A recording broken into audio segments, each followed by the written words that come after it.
Good evening, ball fans, and welcome to beautiful Welland Stadium for Game 4 of this best-of-7 conference semifinal between the Barrie Baycats and your Welland Jackfish. I'm Spencer Tangway. A beautiful night for ball as the Barrie Baycats come in with a convincing and commanding 3-0 series lead. You look at the run count through 3 games, 27 for the Baycats and only 6 for the Welland Jackfish. Big game for the Welland Jackfish, of course, as the inaugural season started way back. It feels like May 11th was the scheduled home opener date, and that was supposed to be right here at Welland Stadium, of course, against Barrie. That game, of course, got rained out.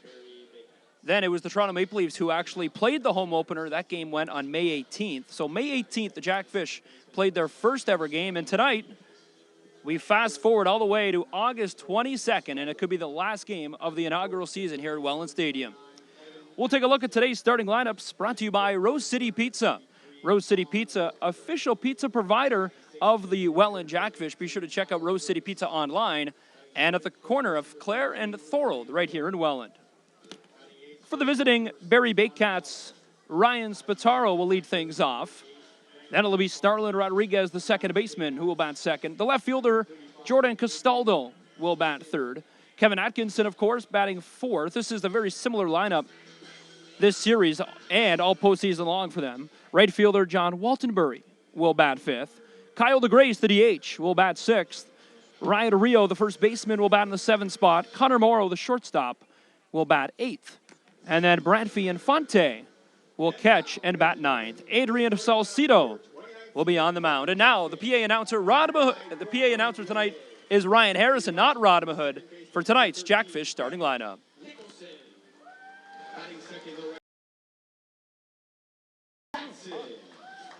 Batting third, the shortstop, number 1, Wilson Soriano.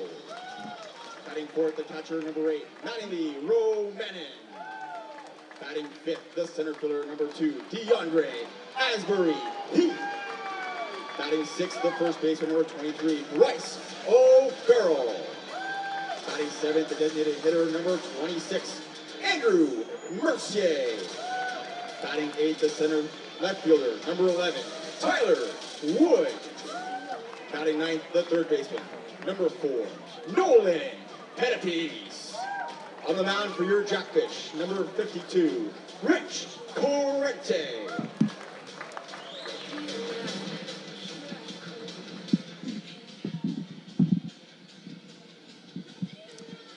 So there you have it. The starters are announced from Welland Stadium for game number 4. Jackfish need a W or this series is over. Of course, we'll throw it down to the field now for the opening ceremonies and O Canada before the opening pitch here on a beautiful Thursday night for Game 4 of this series.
Well, we are almost set for Game 4, and there's not much left to say if you're a Jackfish fan, of course. As we know, coming in, down 3-0 in this series. They were playing the back-to-back 6th-time back-to-back. They've won every single championship since 2013. That is, of course, the Barrie Baycats. You have to be strong, and you have to keep them off the scoreboard. 4 players on this Barrie Baycats lineup have played in all 7 of their postseason games. Those four include Kevin Atkinson, Starlin Rodriguez, Kyle DeGrace, and Connor Morrow. All four of those players have had at least 27 at-bats. And if you look at the numbers, batting average is just phenomenal. Kevin Atkinson, out of those four, leads them with a .444 batting average, but that's not even the best on the postseason lineup, as Ryan Spataro has the best batting average in only 5 games, 21 at-bats, has hit 12 hits for a .571 batting average. 9 runs, 6 RBIs, but he's yet to hit a home run in this season, in this series rather, and in the postseason.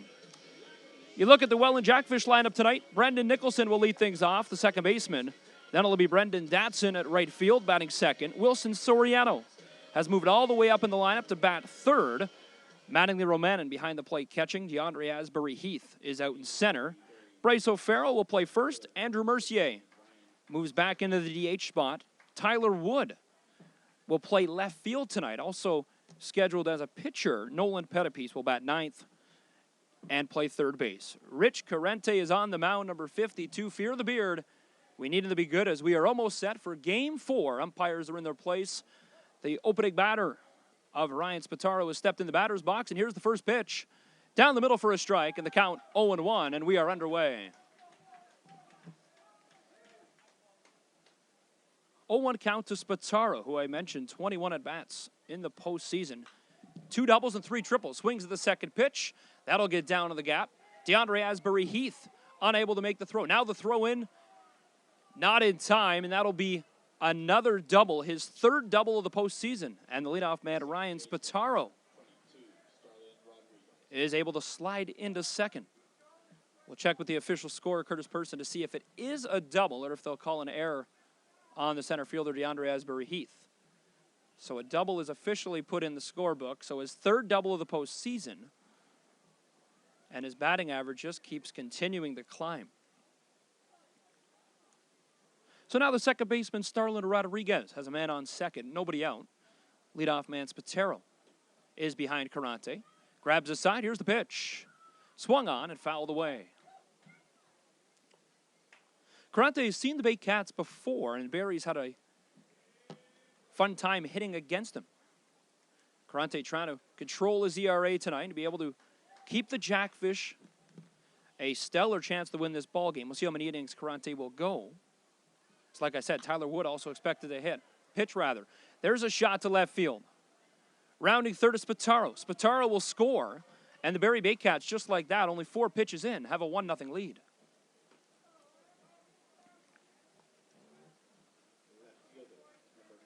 So Starlin Rodriguez brings in a run. It's his 11th RBI of the postseason. On a single out to left field for Tyler Wood. Not a start the Jackfish want. 1-0 Baycats, and it silenced the crowd here at Welland Stadium. So nobody out for Jordan Costello. And what a season and what a career he's had with the Barrie Baycats.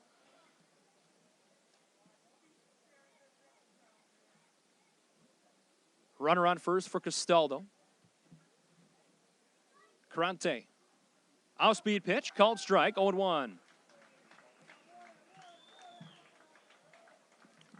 You have to be able to keep the Barrie Baycats very tame. You're unable to control their bats when they get hot, and they've been able to prove that. 27 runs against the Jackfish in only 3 games. Of course, they were held to just 3 in Game 1. That was a 3-2 win. Back just a week ago at Coates Stadium. And then they've put up 13 and 11 in their last 2 meetings in Game 2 and 3. 1-1 count to Costello as a runner on first with nobody out here. A 1-0 Barrie Baycat lead. Swung on off the end of the bat and fouled into the parking lot.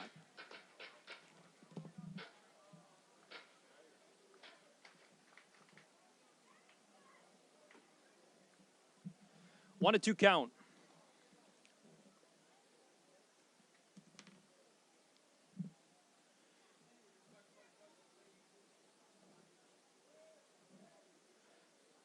Carante taking his time, getting set with Mattingly Romanen, the catcher. Now the 1-2 offering to Costello. Swung on, and that'll drop in the gap. A single for Costello. Runner will go to third. So now the runners on the corners, nobody out, and the Baycats just pouncing on Rich Carante here in the top half of the first.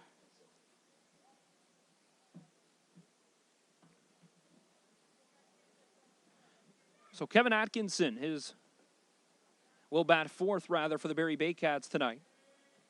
Atkinson, I mentioned, one of those players that have started all 7 postseason games.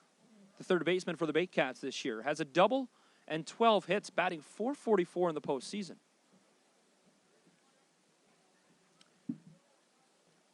But also 5 strikeouts against him. There's first pitch once again. Strike one call. Carante's been able to get a first opening strike against all 4 batters now. Now the 0-1 offering. Swung on deep to left field. And that is over the wall. A home run that'll bring in 3 and make it a 4-0 Baycats lead here in the top half of the first inning. What a deep shot by Kevin Atkinson. Way out in left field, and Rich Carante now in the Jackfish trail 4-0 with nobody out here in the top half of the first.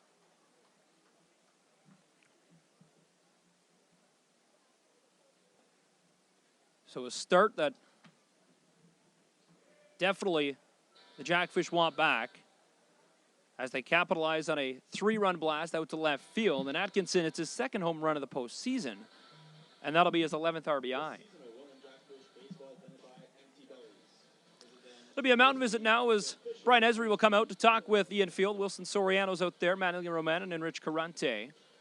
Good chance to remind you, be sure to visit wellandjackfish.com to stay up to date with everything Welland Jackfish. Purchase apparel.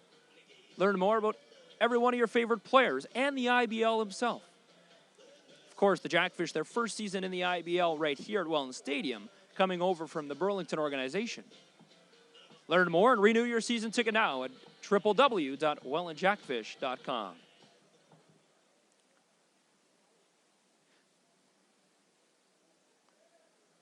So 4 batters faced. It's 4-0 for the Barrie Baycats here, top half of the first. Swung on, fouled away.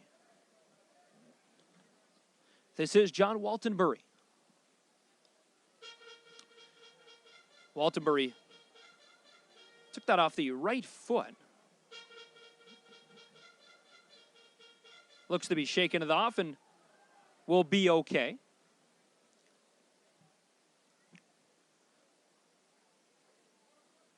So Waltonbury will step in against Carante here in the 0-1.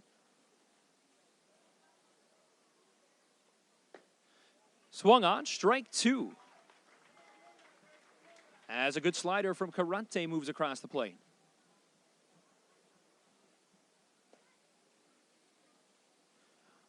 Oh-2 count, nobody out here in the top half of the first. Here's the 0-2. Missed outside for ball 1.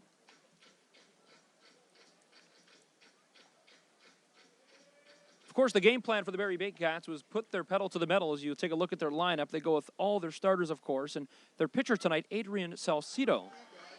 As Rich Carante gets the opening strikeout for the Jackfish, first strikeout of the ball game, and if they get 5 strikeouts tonight, everyone in attendance walking away with free chicken wings, compliments of Mama's Boys.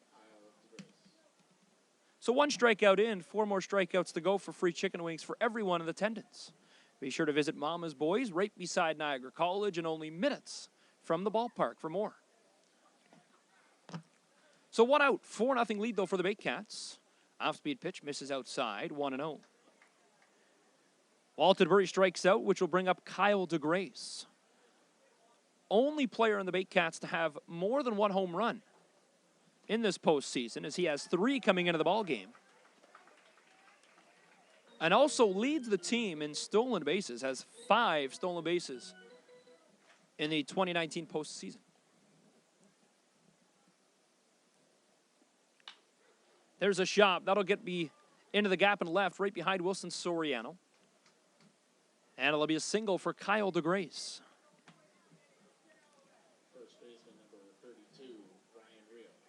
which brings up Ryan Rio.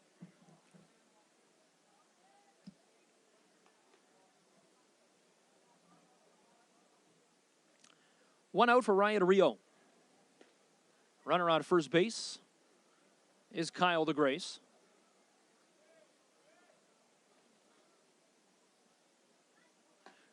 Rio takes that pitch well inside, backs him off the plate, 1-0. Rio 9 hits at 16 at-bats, batting .563.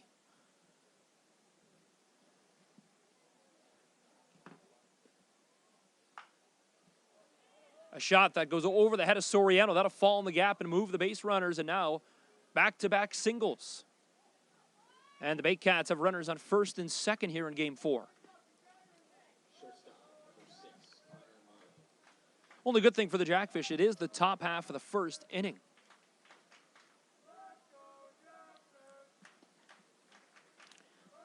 Need 2 more outs to get out of the inning. Runners on first and second now. A ground ball could get the Jackfish out of the inning here with a 1-out situation. Runner on first and second as Connor Morrow steps into the batter's box for his first time tonight. Opening pitch outside of the plate, strike 1.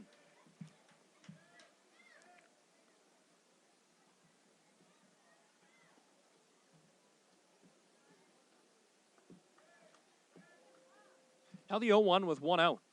Runner going. The throw not going to be thrown to third. So DeGrace is able to steal third base. And he'll add to his team-leading stolen base count. That'll be a 6th stolen base of the postseason.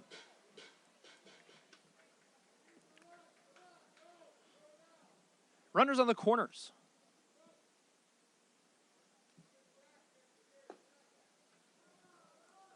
Missed low, 1-2.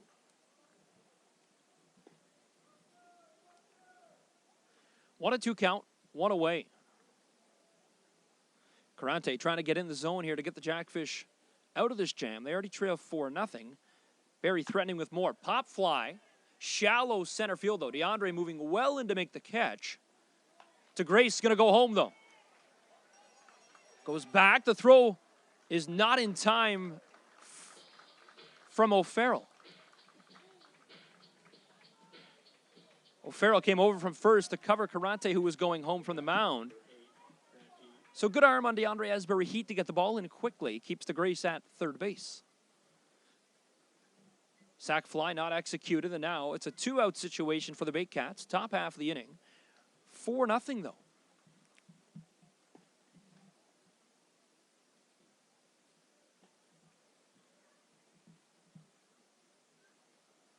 So now the bottom of the order, Brantfee Infante. Swings the first pitch. Ahead of that one, and he's behind 0-1.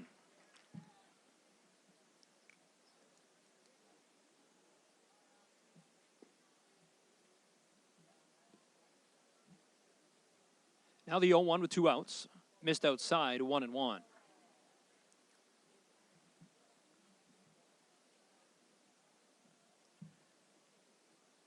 One and 1 count. Runners still on the corners. There's a pitch that gets Infante to swing, but he pulls it inside the left dugout, which is the Jackfish's dugout. And now 1-2.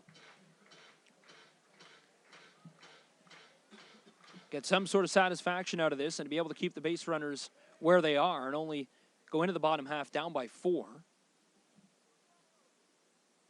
Now the 1-2. Good pitch, but just drops too low at the last second, and now 2-2.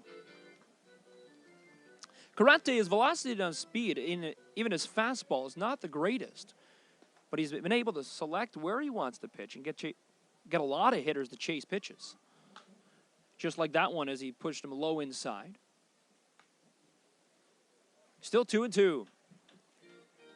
Ryan Spatero is the next batter on deck. Of course, that's back to the top of the order.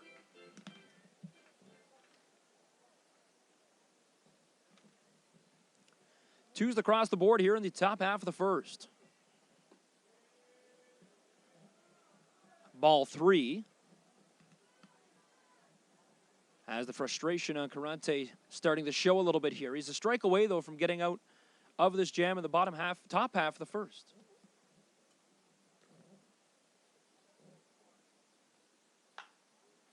Pulls it foul once again, 3-2.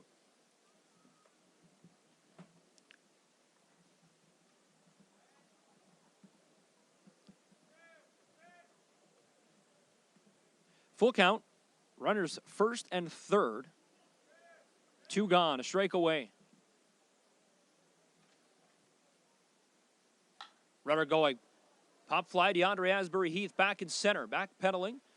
Moves under it, makes the catch. 4-0 through the top of the first. Not an ideal start for the Jackfish, who are on the brink of elimination. We'll go to the bottom half. The Bats need to come alive for the Fish. You're watching Game 4 of this best-of-7 semi-final series. Stick with us. Bottom of the first is next here on Jackfish TV.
Leading off for your Welland Jackfish, the second baseman, number 13, Brendon Nicholson.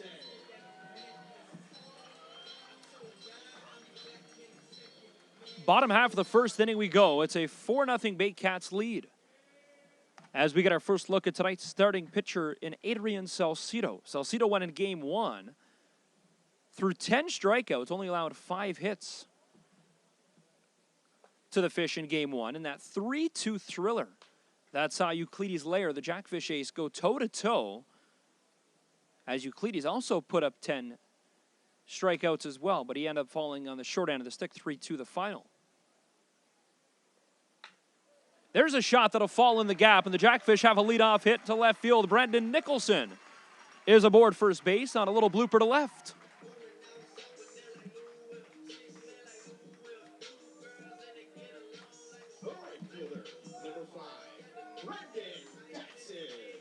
So Nicholson aboard on first with a shot to left field. It'll be a single for Nicholson, and now that brings up Brendon Nicholson.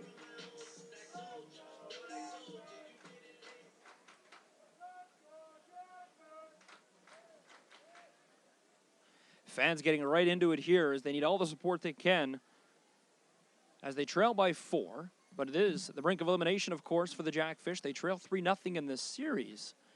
But when the Bats get hot for the Jackfish, they've proven so many times they can get right back in any ball game. Jackfish won 19 in the regular season, which was tops the season high best of the Burlington franchise of 15. So an overall excellent year. They'd like to continue it, though, and head it back to Barrie for a game 5.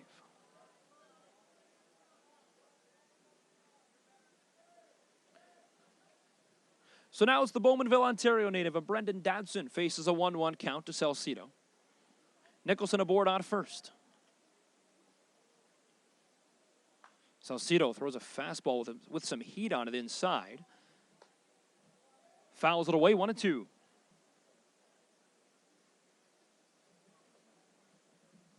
Dadson, 6'3".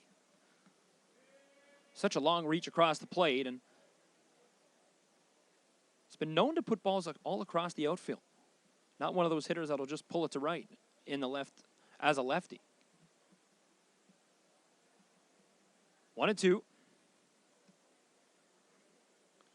Nicholson, not a huge leadoff. Poked at the end of the bat. Gets a piece of it, but goes into the left field berm.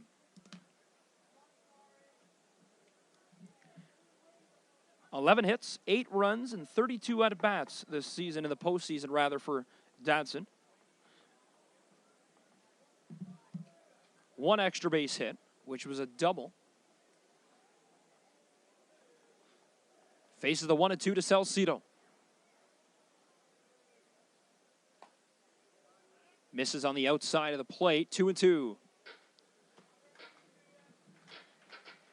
The throwback well off as well from the catcher tonight, Brent Fianfonte. Salcido working on short rest. Of course, I mentioned he pitched in game 1 and went nearly the distance. Pitched 7 innings that night. He's pitched 14 in the postseason, only started those 2 games. There's a shot that goes foul, trickles over the foul line just before Ryan Rio at first. So the at-bat continues for Dadson. Dadson will be followed by Wilson Soriano on deck, the shortstop tonight. Mattingly Romanen will be the cleanup man and catching for the Jackfish. 2-2, nobody gone. Runner on first for Dadson.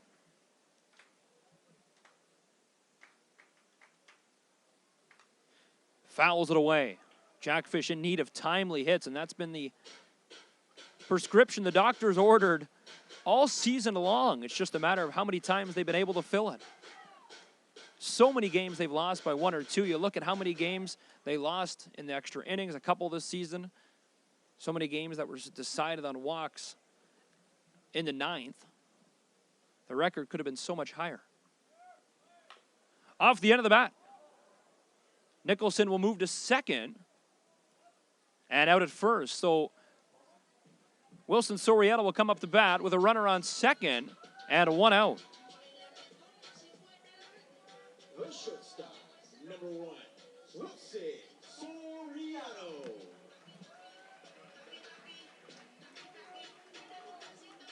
So now Wilson Soriano.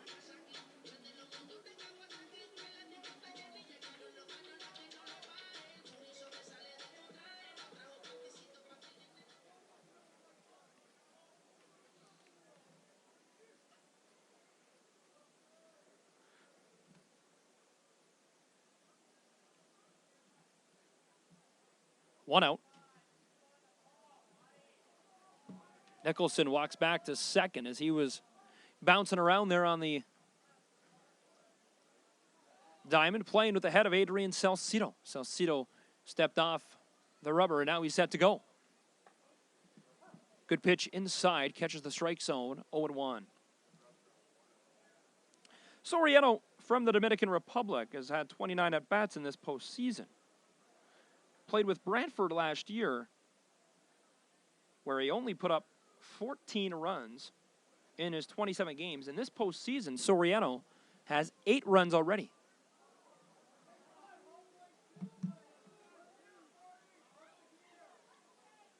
Steps off the pitcher's mound once again.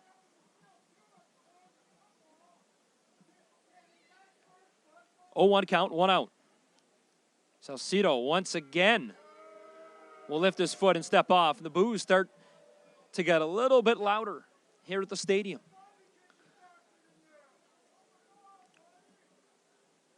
So now the 0-1.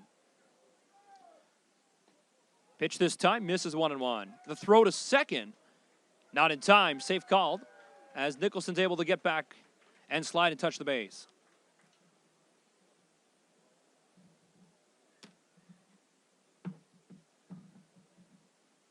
Soriano leads the team in batting average, is batting .448 in the postseason, also has 3 stolen bases.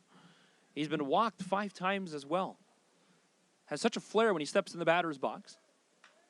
There's a shot that could get down in right field. It will, right in front of the right fielder.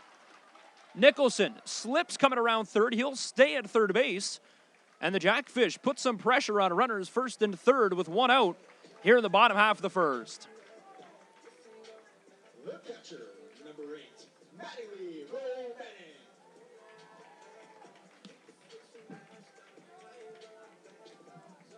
So runner on first and third, and Mattingly Romanning will step in the batter's box for the first time tonight.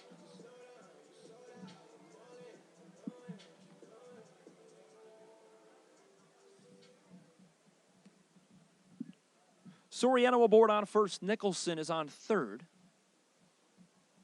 And this is Romanning at the dish. First pitch, fastball. Right to the third baseman. Could be two. They get one at second. Across the first in time, and they execute the double play. The Jackfish hit right into a double play. And that will be it for the bottom half for the first. They put some pressure on, but they leave two aboard. We'll go to the top of the second. Jackfish trail 4-0.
Second for the Barrie Baycats, center fielder number 16, Ryan Spataro. So here we go in the top of the second, and it'll be the top of the order. The Barrie Baycats were able to go once through the order as they put up 4 into the first inning. They lead 4-0. Rich Carante first offering outside, misses in the dirt, ball 1.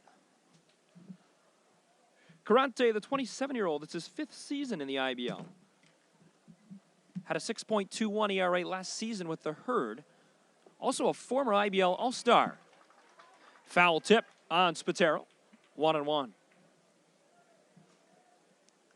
Carante known for his ferocious beard. Definitely one of the best in the IBL. Now 1-2.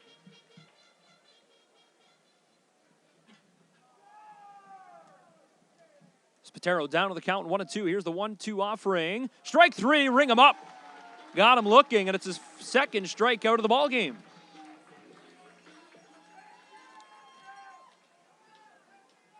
Second baseman number 22, Starlin Rodriguez. So Carante is able to hit down the best hitter on the Baycats. Came into the game with a .571 batting average. 12 hits and 21 at-bats. That includes 2 doubles and 3 triples. Gets him looking on the strikeout.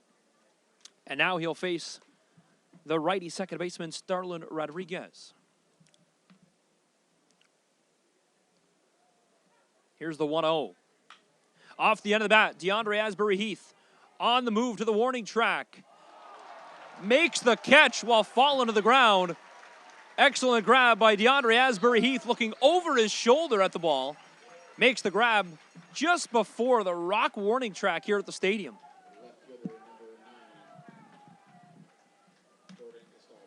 If there's flaws with the stadium in this ballpark, it's definitely the warning track here. You go out there, you can't really see it on the camera so much, but if you ever get a chance to come to Welland Stadium, take a look at the warning track. It is an actual gravel, very similar to the Toronto Maple Leafs Christie Pitts ball diamond. The actual whole infield there at Christie Pitts is a gravel, but outfielders here have that fear, of course, of going to the warning track. Spectacular grab and a fantastic play by DeAndre Asbury-Heath.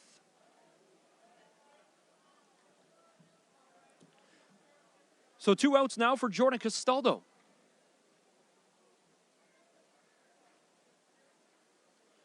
Costello trying to get his footing in the batter's box. Digging a trench there like he's in the sandbox at school. He's finally set.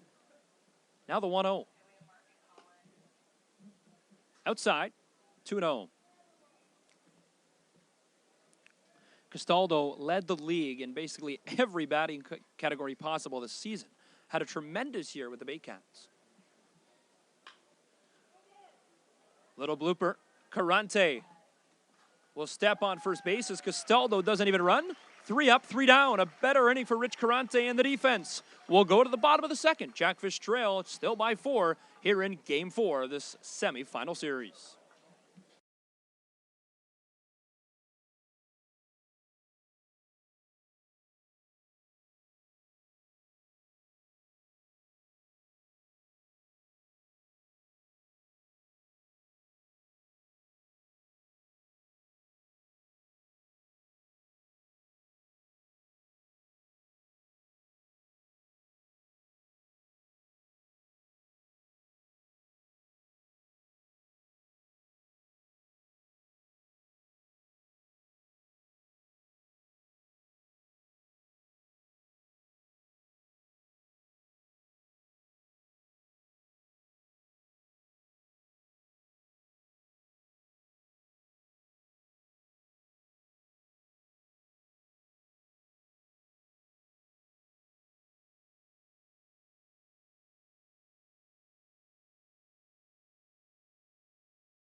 Second, your Welland Jackfish, the center fielder, number 2, DeAndre Asbury-Heath.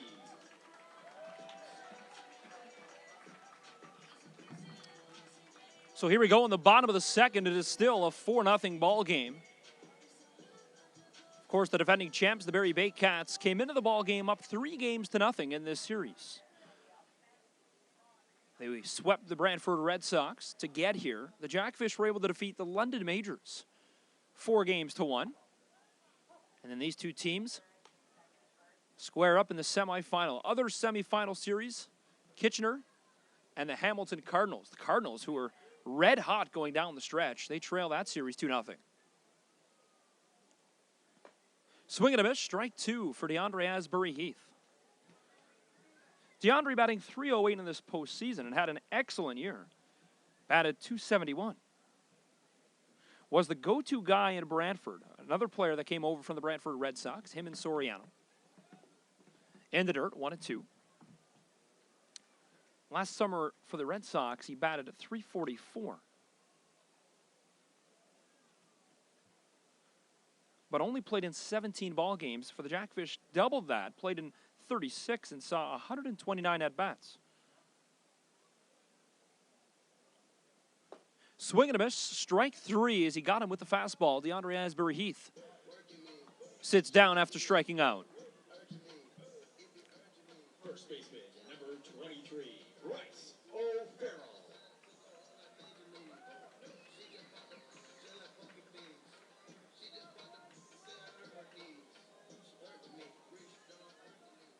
So now Bryce O'Farrell, one of the 2 O'Farrells on this Jackfish lineup. Brother Reese, of course. Both Burlington, Ontario natives.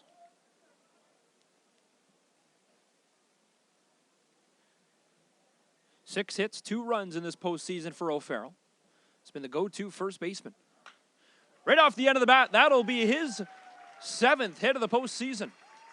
A hard blast to right to John Waltonbury, but now he sits on first base and brings up the DH, Andrew Mercier. Number 26, Andrew Mercier.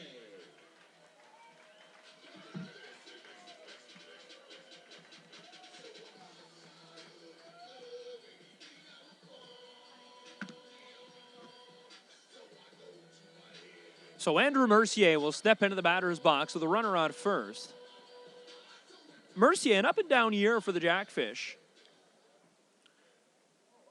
Can remember so many times when he came in and was clutch. And then there was times where he was just kind of missing on the lineup. You needed his touch, and when he swings and he's able to make connections. Mercier is one of those go-to guys. Of course, released from the majors, and the Jackfish snagged him in the offseason coming into this first year at Welland Stadium. Mercier, who drives down from London every ball game, swings at that one. Good play. The throw to first on the double. Mercier's not there in time, and they get the double play to end the inning once again. Back-to-back innings. The Jackfish go right into a double play, but an excellent play by the second baseman of Starlin Rodriguez. 4-0 after 2. We've played 2 complete, going to the third here in Game 4.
Leading off the third for the Barrie Baycats, third baseman number 29, Kevin Atkinson.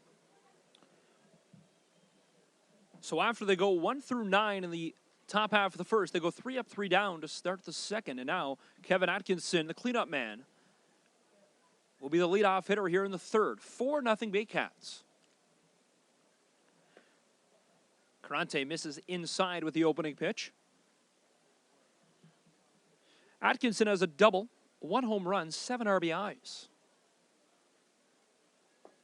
in these 2019 Dominico Cup playoffs. 2-0 count to Kevin Atkinson. Here's the 2-0 from Carante. Off the end of the bat. Deep shot to left. Over the head of Tyler Wood. Wood picks it up at the warning track. It'll be a double. Slides in and leadoff double for Kevin Atkinson. His second double of the postseason. And third extra base hit. So Atkinson pulls that well to the wall. Out in left field, and they have a man on second. Nobody out here in the top half of the third.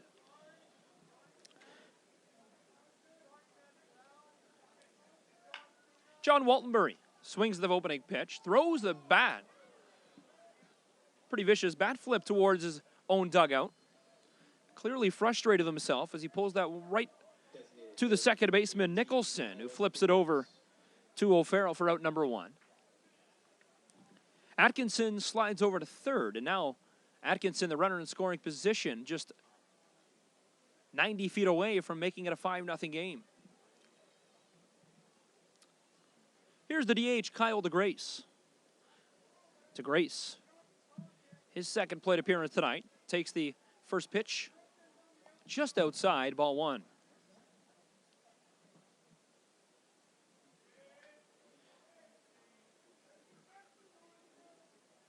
Here's the 1-0. Well outside. Off the backstop. That'll score a run as it's a wild pitch offering from Carante. 5-0 Baycats.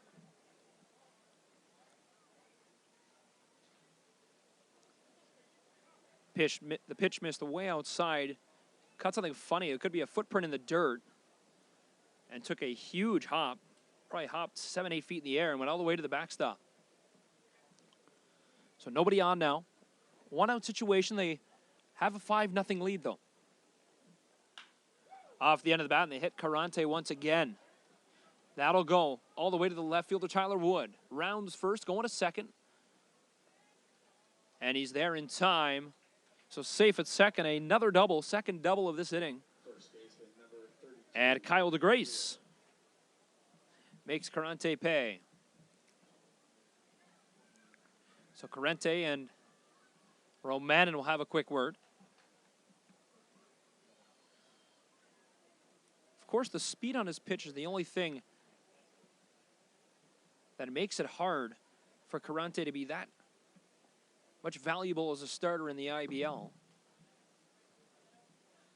But when he's on, he's really hot, and he's able to control the strike zone. There's another hit, but that'll go right to the left fielder's Tyler Wood. DeGrace will slide back to second base on the tag up, and now there's 2 outs. The Baycats just been able to exploit Carante here and wait on his pitches.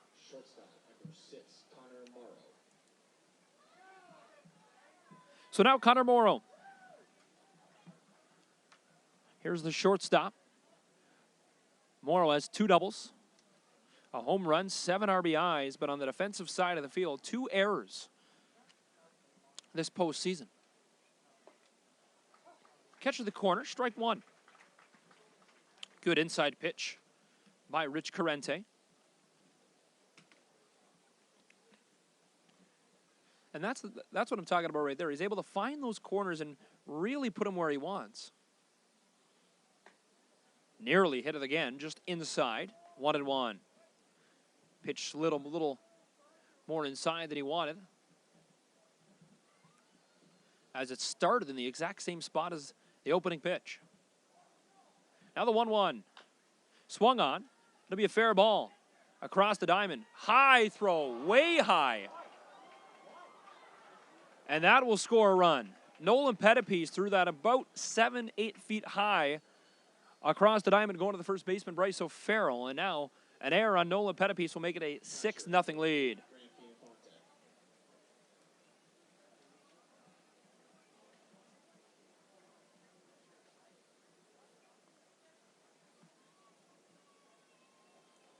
elects to leave Kyle DeGrace,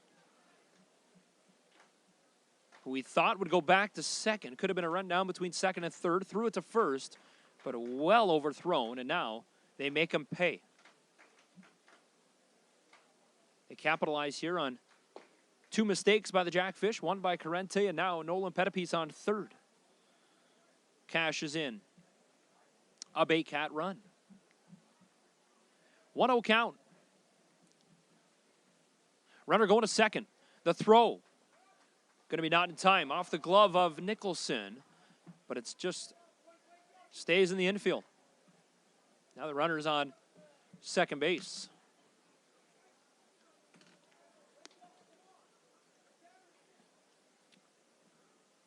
Stole the base for Connor Morrow.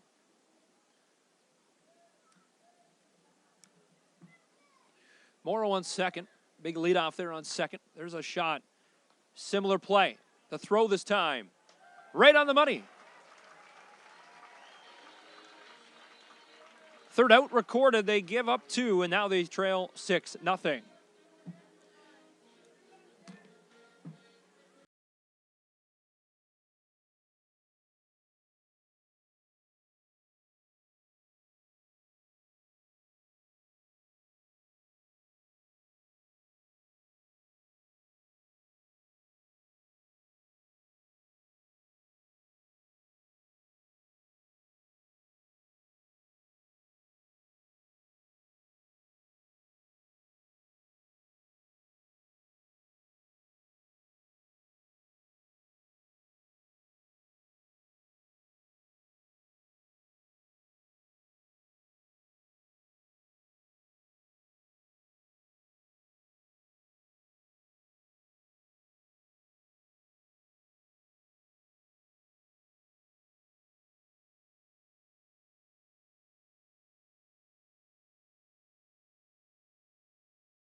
The left fielder, number 11, Tyler Wood.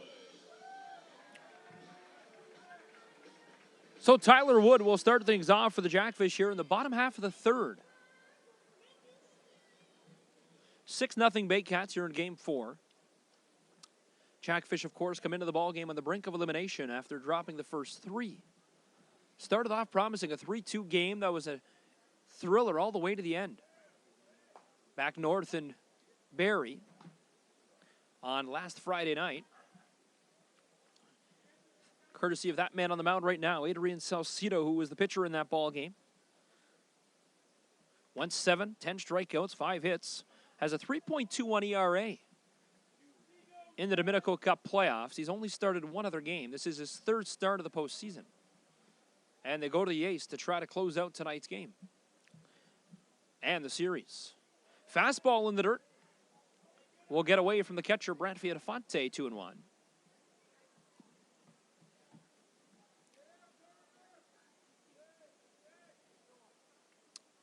2-1 count.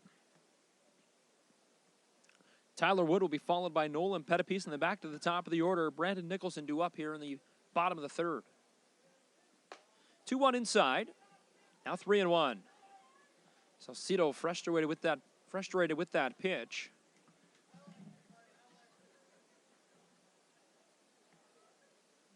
Now the 3-1 offering. Fastball well inside, throws heat. Missed inside, and Wood will take his base and bring up Nolan Pettipies.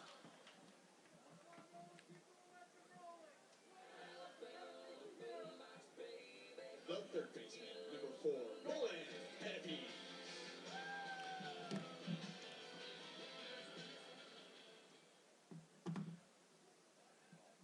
Nolan Pettipies, this is the bottom of the order for the Jackfish here tonight. Will step into the batter's box for the first time. Wood on first. Wood, not normally a starter in the starting 9, of course, as he's been used as a pitcher. When he does play left field and in the outfield. When, of course, with Von Bryan going back to school, Von Bryan left after game 2, went back home to Florida, get ready for school. So that opens up the hole in left field. 2 fielders left now in the postseason, of course, to go back to the NCAA, Von Bryan and Furistake. There's a shot. Good catch by the left fielder of Jordan Costello. A falling shot that was in left field, but Jordan Costello gets down to make the catch for out number 1. The second baseman, number 13, Brendon Nicholson.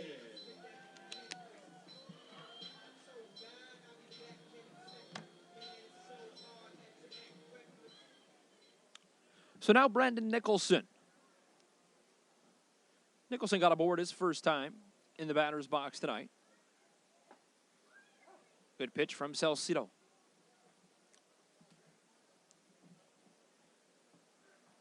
Oh, 1 count.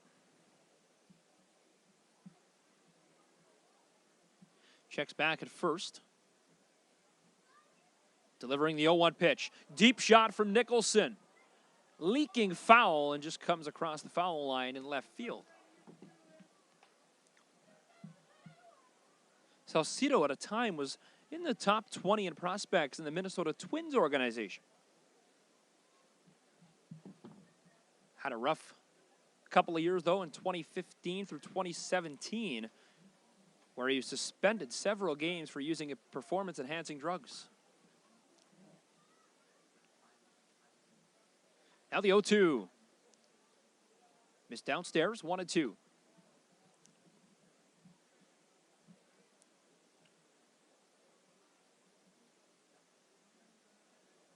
One, 2, 1 out. Wood, not a big lead off on first. 1-2 count. The shot dropped at second. He'll be out at second, though, as Wood was nowhere near the bag, thinking it was going to be caught. So a blooper that ends up working out.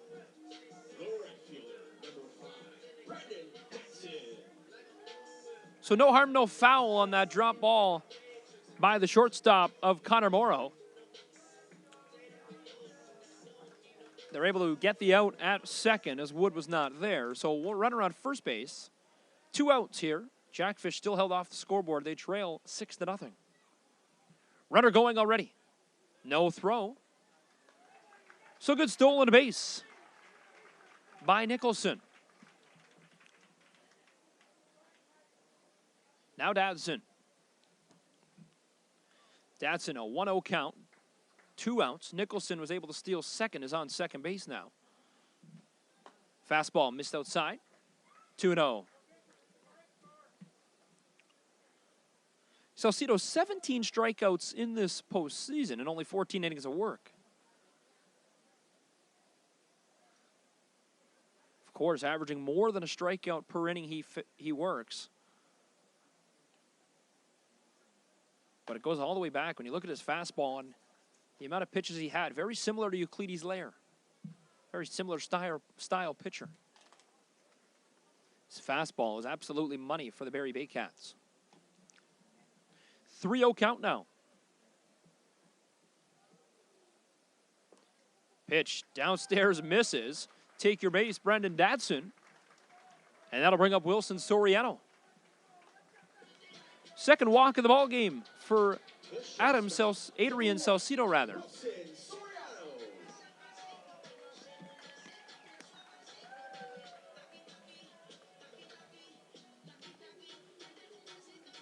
So now Wilson Soriano batting over 400 in this postseason.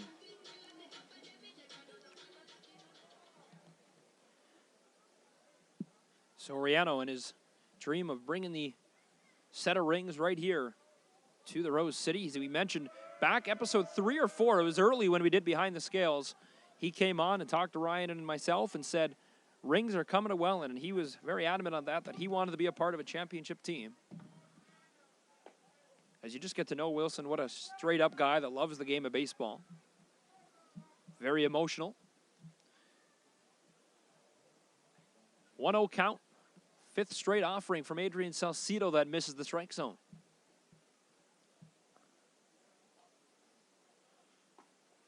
Right down the middle, though. 1-1. 2 outs, 2 on. 6-0 Baycats. Soriano in the batter's box will be followed by Romanen.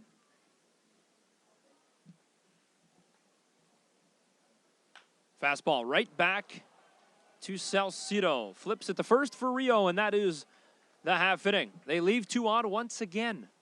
This time, though, not a double play, but hits right back to Salcido, who flips it to first. We're going to the top of the 4th. 6-0 Baycats here in Game 4, where the Jackfish need a win.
Top of the 4th inning. Glad you could be a part of this one. Live from wherever you're watching from, as the Jackfish are proud to bring you live coverage of IBL 2019 regular season and Domenico Cup playoff action. Hope you're enjoying the ball game. It's a 6-0 lead for the Baycats as they continue to dominate. There's a shot. O'Farrell able to beat out the runner. First pitch, first out. Second baseman, number 22, Starlin Rodriguez. So back to the top of the order we go as Spataro now is put out.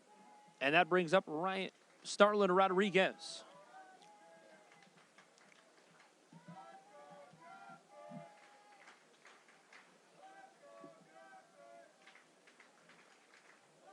Rodriguez, 7 strikeouts, leading the Barrie Baycats in this category. 31 at-bats. He struck out 7 times, but has 10 RBIs on 12 hits, 2 of those being doubles. There's a little blooper. Not even going to make an effort. Runs with the bat, walking towards first base. Carante now goes 2 up, 2 down.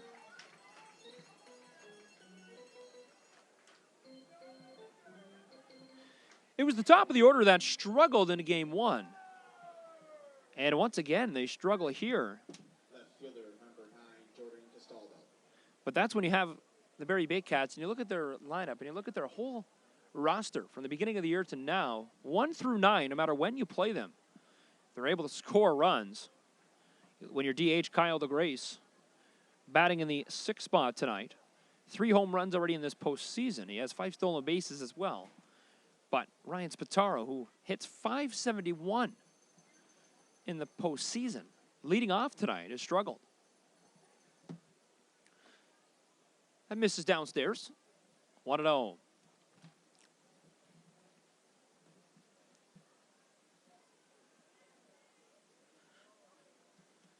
Carante against Costello. Good pitch, catch the bottom inside corner of the strike zone, 1-1.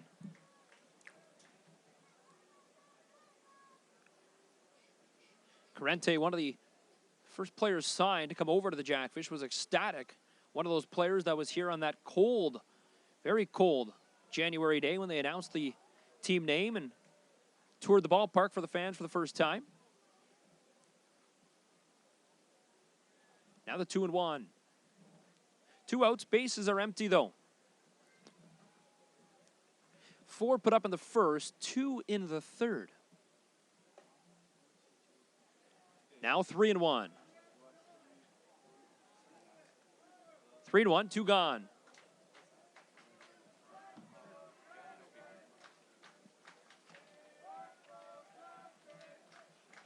Carante set, grabs the side. Here's the 3-1. Good pitch, 3-2. A lot of movement on that ball. That froze Costello. Costello looking for that fastball.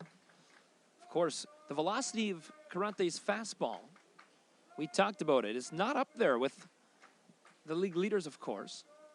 But when he throws nasty pitches like that, he's able to freeze a lot of batters and get those strikeouts. Goes with the fastball inside. DeAndre Asbury-Heath on the move, diving, makes the catch.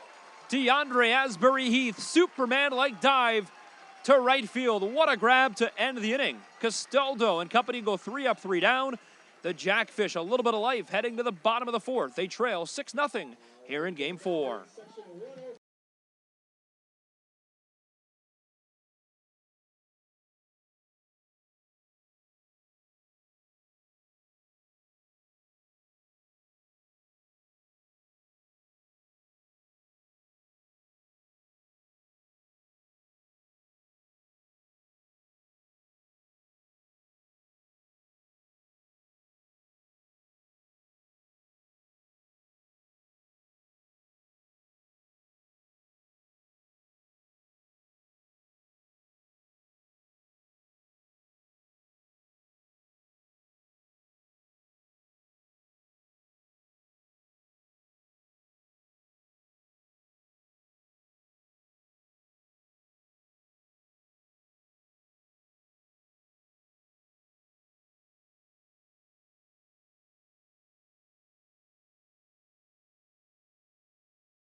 Set to go almost here in the bottom of the 4th, and we tried to get you the best picture possible out there in section 308, as that is what we've been talking about all year long. That house that backs right into right field.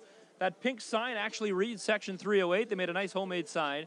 We are glad to have them a part of Jackfish baseball, as they're there every single game.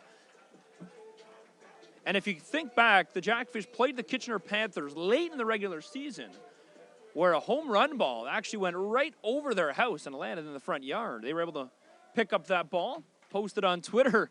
They caught a home run ball from the Jackfish game. Unfortunately, a Kitchener Panther home run. That was actually the deciding run of that ball game, but a very neat and cool story from that house.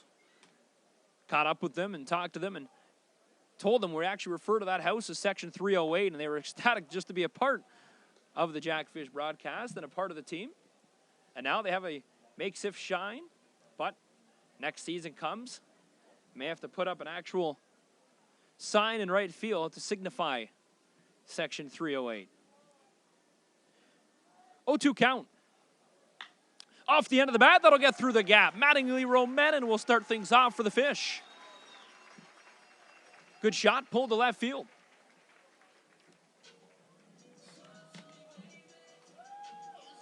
The center fielder, number 2, Asbury.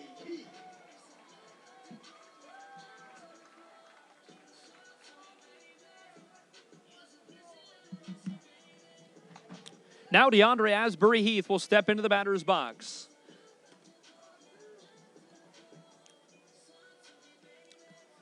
Ever since DeAndre came here, he came to the Jackfish, of course, from the Brantford Red Sox. But before his time in the IBL, he's a native of Columbia, North Carolina, rather. One of the imports on this year's roster. Shows bunt. But just inside and a little low. So didn't get out as far as he wanted. Called foul. Romanen had a good lead off first, had a good jump going to second. But another player we had behind the scales, and you get to know DeAndre, just a player that loves this atmosphere. And if you're here in attendance tonight, what a beautiful crowd on this picture-perfect night for baseball. 23 degrees right now, not a breeze at all. But temperature's just right. Flags not moving at all in center field. And he loves it when the fans get right into it, and he lives for moments where the crowds get fired up for the music. And he does whatever he can to try and help this team. 0-2 count to DeAndre Asbury Heath, the runner on first. Nobody out, though. Here in the fourth, facing Adrian Salcido. A shot, scooped up. They go to the second baseman. Not going to be a double play as Romanen slides in. Checks on Starlin Rodriguez as he had to make a leaping grab. It looked to be a very clean and well-executed slide as Romanen, though, put out his hand to respect the play of Rodriguez, but he left him hanging. Not sure if words were said out there at second base or if he's just frustrated himself. But an excellent play by the third baseman, Kevin Atkinson, to make that scoop go to second, but the throw was just a bit off. A ball that could have been turned into a double play for their third double play of the ball game ends up with the Jackfish base runners on first and second. And now Brantford Fonte calls time, and he is really hobbling, putting a little bit of pressure on his left foot. Not sure what happened. A pitch has not been thrown. They haven't noticed this all game. Fonte really tendering his left foot. Goes back down to the stance, though. We'll keep an eye on him. Runner on first and second. Nobody out. The Jackfish need to get a ball in the air. Got to get some timely hits here. They trail 6-0. This is game 4, of course. It is a deciding game. Inside. First pitch to O'Farrell. Misses, ball 1.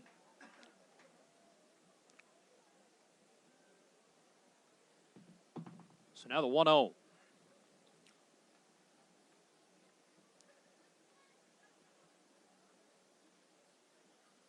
Salcido takes his time. Here's the 1-0 delivery.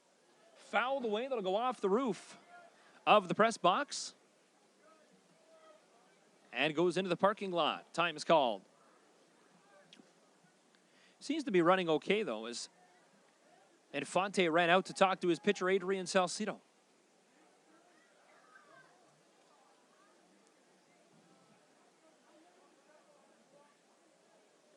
So now takes his time to walk back.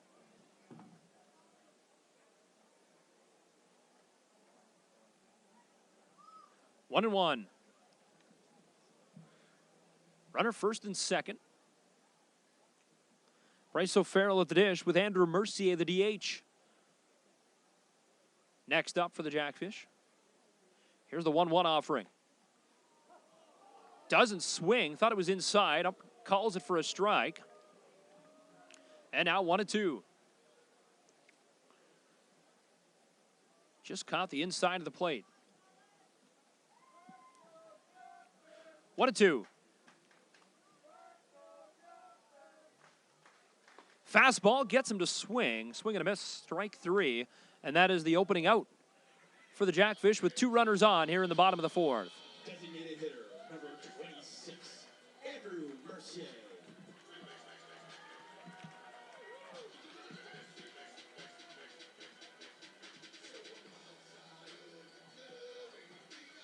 So now the DH, Andrew Mercier, steps into the batter's box.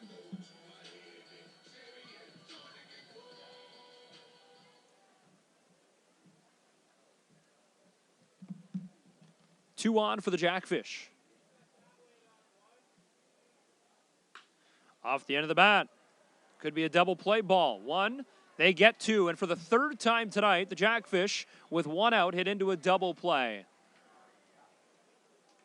Jackfish, double play ball ends the inning. We'll go to the top of the 5th. They trail 6-0. All right, Jackfish fans, it's time for the Junior Jackfish base running. Please line up behind home plate.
So 4 innings in the books here in game number 4. It's a 6-0 Barrie Baycat lead as the Jackfish trail the series 3-0. But as Greg Wilson just mentioned in the YouTube comments, you're absolutely right. Regardless of the outcome of this ball game, not over, of course, though. Still 5 innings left of baseball. The Jackfish made their way from the Burlington Herd, of course. That organization comes here with Ryan Harrison and company, the ownership bringing the team to Welland. What an excellent season. 19-17 in the regular season. Good for 4th in home field. You look at the crowds here and you look at the sponsorship support, all the fans that have made this year possible. And you look in a deciding game, they're down 3-0 against the 6-time, well, more than 6-time, but the last 6 season, Barrie Baycats defending champions. And right now, a crowd of nearly 1,000 here for game number 4. Off the end of the bat, the right fielder not there to make the catch. Bounces off the wall, thrown in by DeAndre Asbury Heath. And it's another double.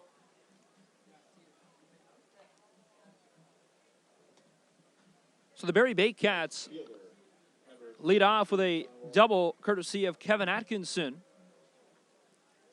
Atkinson is 2nd double of the ball game, 3rd double of the postseason.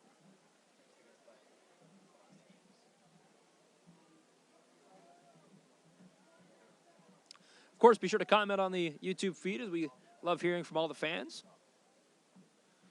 Regardless of who you're going for, we love bringing you IBL coverage and being a part of the 2019 IBL season.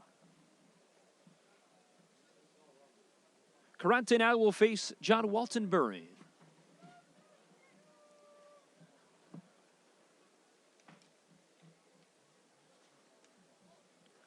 1-0 count. Waltonbury swings and pulls it foul, and 1-1.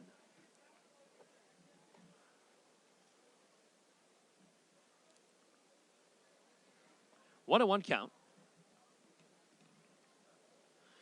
Nobody out with a runner on second. Of course, this is the first year for the Jackfish, but this Welland Stadium is set to have improvements done to it as the 2021 Canada Summer Games are coming to the Niagara region. There's a shot to right field. The dive unable to be made. The catch. Dadson was unable to make the catch. The runners will go to second and third, and it's back-to-back doubles. Atkinson led things off, and now Waltonbury with a double. Atkinson couldn't score as it was almost a spectacular grab and a right by Dadson, but just fell in front of him. It's a little mound visit, but yes, the 2021 Canada Summer Games coming to the Niagara region, of course, the summer of 2021, and this stadium will be used as one of the sporting venues for baseball. And big money was just put into it by the government and the committee for the 2021 Summer Games and the municipalities hosting. There's a shot to left. That'll score a run as it gets down in front of Tyler Wood. The throw in will be cut off by Pettipies, but they make it a 7-0 ball game with runners on the corners. First baseman number 32, Ryan Rio. So the bats once again just too strong for the Jackfish here in this postseason, as they are really proving why they've won 6 straight titles.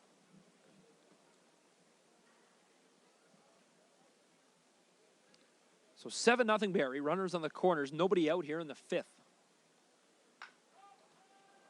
That'll be pulled to the right field. Scores another run. There'll be an RBI for Ryan Rio on a single to right. And now 8-0. Number 6, Connor Morrow.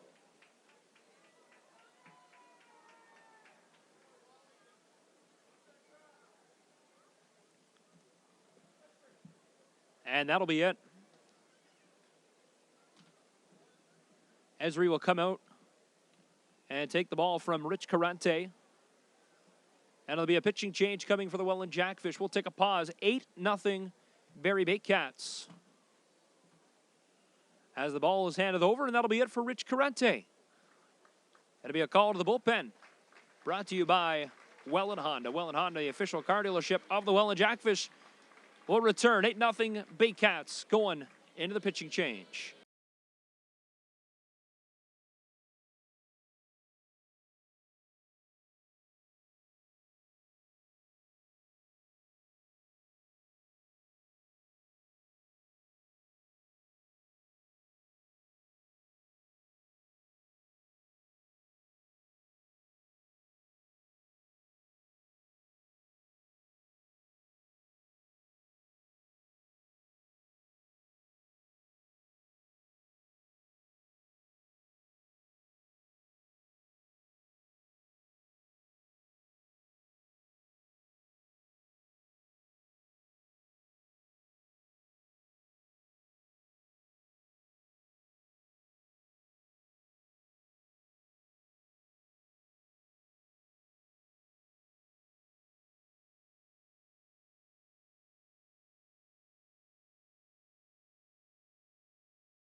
So new pitcher into the ball game will be Casey Howard, the right-hander. Casey Howard comes in relief of Rich Carente. Carente gives up 8 runs. He has 2 runners still left on a base, first and second. Nobody out here in the top half of the 5th. Baycats already put up 2. And now this is Connor Morrow. Howard's first pitch of the ball game, strike 0-1.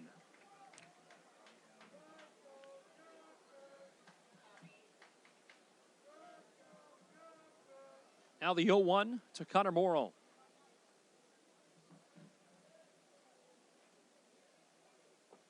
Downstairs, misses 1-1. Howard has been known to close the ball games as the closer for the Jackfish. Comes in the 5th here. Tyler Wood is expected also to pitch tonight. He's in left field right now.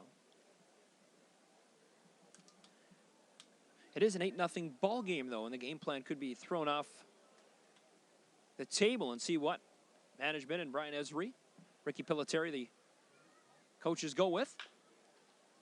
There's a play that could be 2. Soriano to second. The throw to first, well off, and that will bring it a run.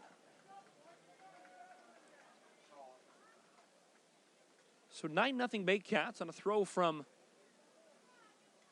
Nicholson. That'll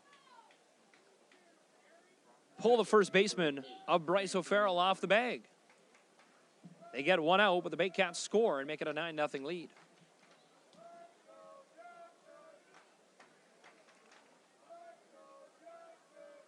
It's a game that you know was not going your way right after that opening 4 runs in the top of the first. And now the Jackfish trying to control this inning as well. They've given up 4 in the first, 2 in the second, and now 3 in the 5th. Howard a shot. Ground to the third baseman. They get the force out. The bouncer to first, not in time. As Brantford Infante is safe at first, so the Jackfish now have 2 outs here in the top of the 5th. Center fielder number 16, Ryan Spataro.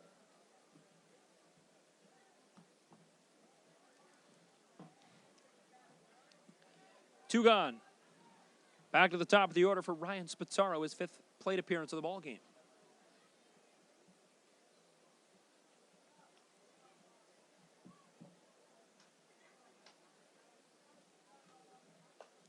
Takes an opening pitch upstairs, strike 1.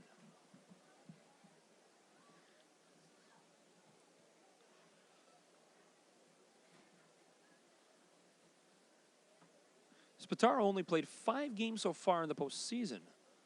But we talked about he's batted .571, has 9 runs, 6 RBIs, but does not have a home run. 2 doubles, 3 triples. And has a double tonight to make it his 3rd double of the postseason. 0-2 though to Spataro, who's been put out his last 2 times at bat. Off the end of the bat, that'll go into center field. It'll be a single for Ryan Spataro that moves the base runners to first and second.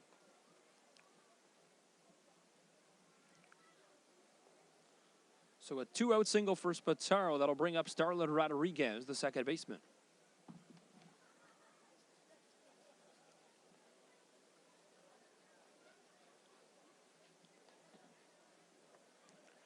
Baycats have been able to find their bats, have been able to find the hits needed.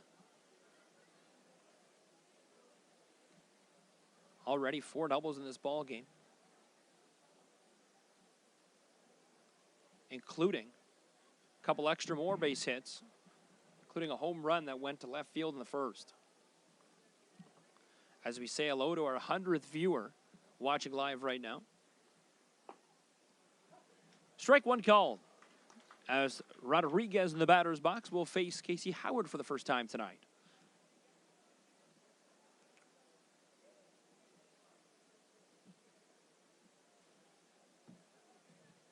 Two-out situation. The count is 0-1. Here's the pitch. Backs Rodriguez off the plate. The pitch is low inside. 1-1.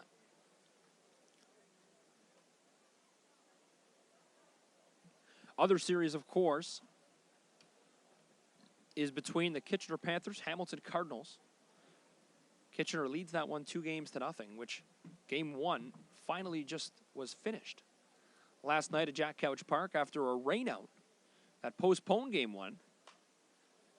As the Baycats foul one away to the softball fields here at the stadium.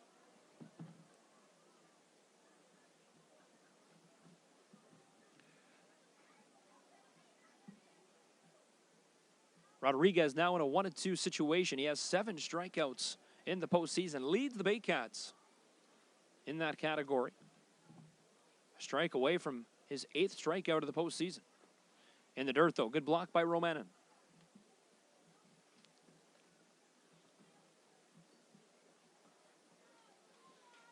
Jackfish also looking for 5 strikeouts tonight or more. 5 strikeouts or more. 5 free chicken wings for every one of the attendants.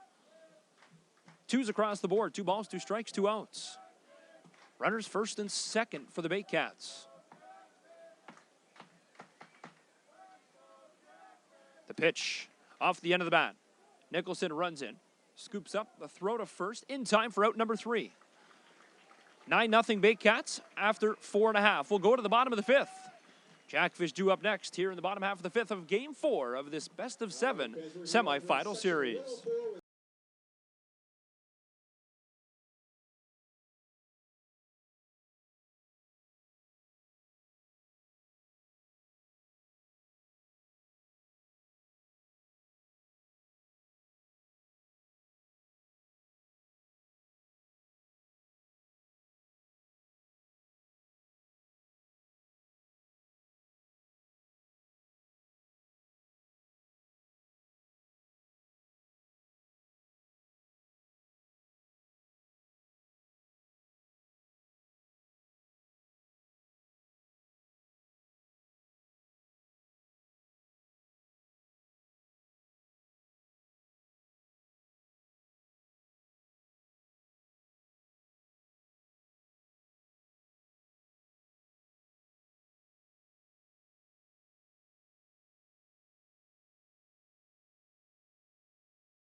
Got it.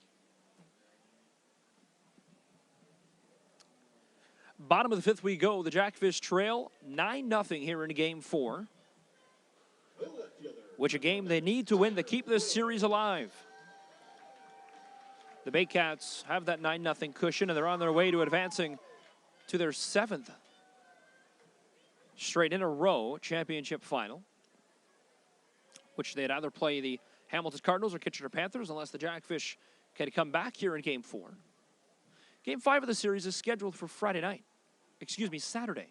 Saturday night, and then Sunday back here if necessary. Now the 0-1. Salcido continues the work here for the Baycats.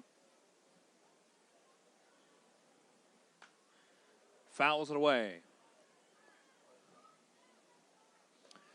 0-2 count to Tyler Wood. As this is Wood's second plate appearance.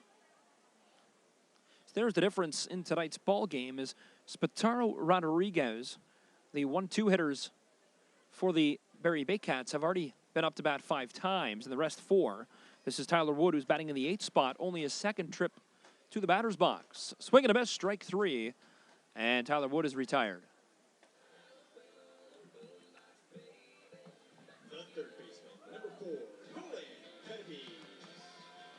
So now Nolan Pettipies will bat.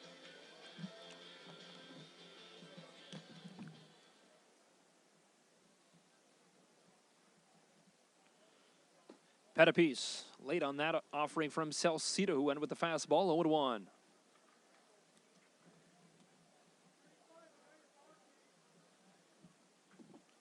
Oh, 1 out. Nobody on for the Jackfish here in the bottom half of the inning. There's a shot that could get down in fair territory. Foul called. Close call that just catches the outside part of the line. The fans letting the first base umpire hear it.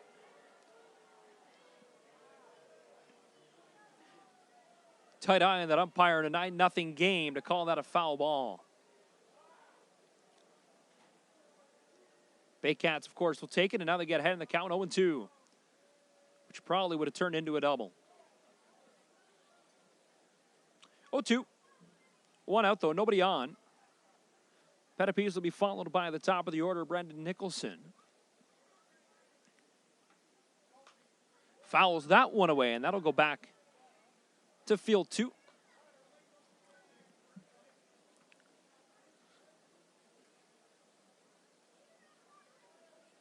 Now the 0-2. Once again, foul. This one right, almost caught by a leaping fan.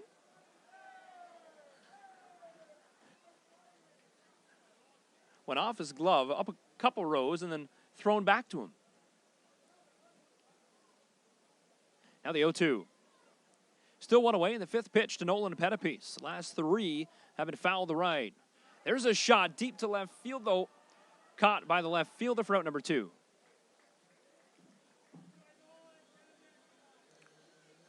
The second baseman, number 13, Brendon Nicholson. So back to the top of the order for Brendon Nicholson, who's 1 for 2 in the ball game.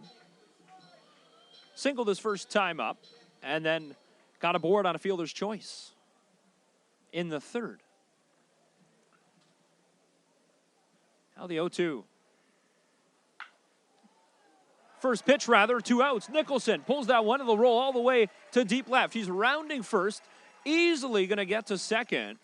And Nicholson has a double and approves the 2 for 3 in the ball game.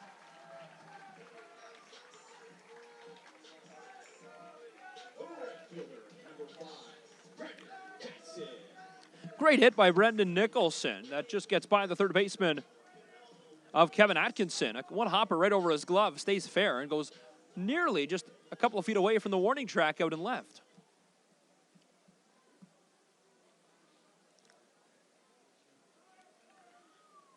Two outs for Dadson. Dadson, a one hopper that'll go over the pitcher of Celcito. Waving his home. Nicholson breaks the goose egg, put it on the board. The Jackfish have a run. It's 9-1. Fans right into it now, as we know they won't get shut out at least here in Game 4, and brings a little bit of life back to the vibrant Rose City. Make it a 9-1 ball game, but just talk about a little bit of life back into the ballpark. Kickstart of the heart, as we'll call it. And now with 2 outs, a runner on first, the Jackfish have a little bit of confidence that they bring up Wilson Soriano.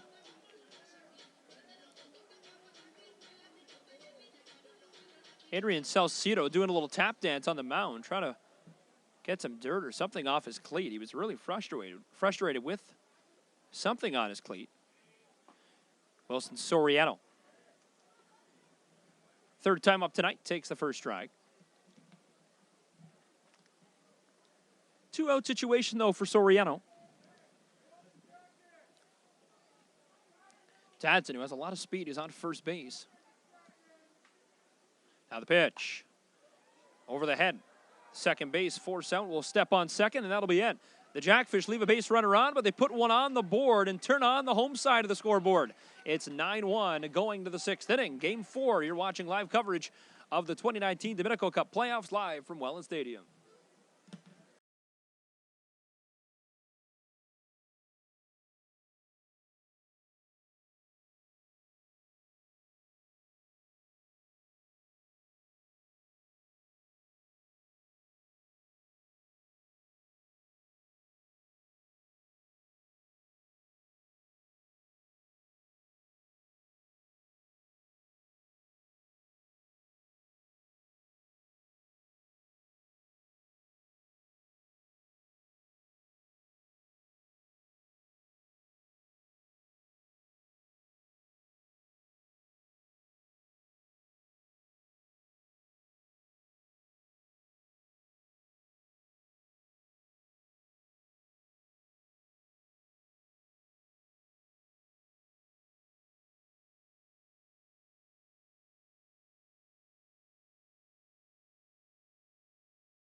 This inning of Welland Jackfish baseball is presented by Batfitter. Visit online at batfitter.com. Batfitter in bathtub you'll love. Well, it's a 9-1 game, but that one run has brought a little bit of more energy into Welland Stadium now as they break the goose egg. And we'll head to the top of the sixth, trailing by 8 here in game number 4. Casey Howard came in relief of Rich Carante last inning and will now start the top of the sixth.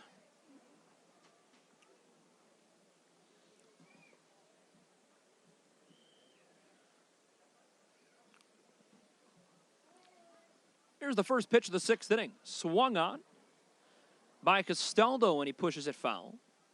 This is Costello's 5th trip to the batter's box tonight. Spataro and Rodriguez made their 5th appearances in the 5th inning. And that has just been the difference. When you can't control the Barrie Baycats bats, it'll be a tough night for any team in this IBL, as they've shown that year after year, and their record once again fantastic. The Baycats, though, arguably were struggling down the stretch.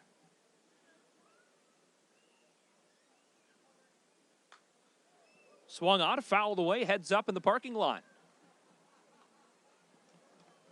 Maybe a couple scalpers still trying to get into the ball game.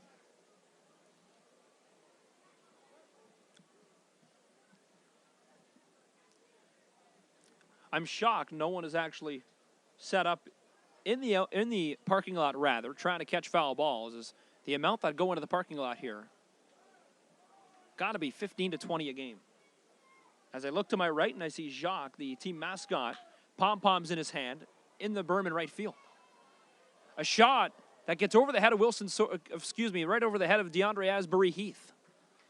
The throw in will be picked off and cut off by Wilson Soriano, but another double. Their 5th double of the ball game. And Jordan Costello has the leadoff double for the Barrie Baycats.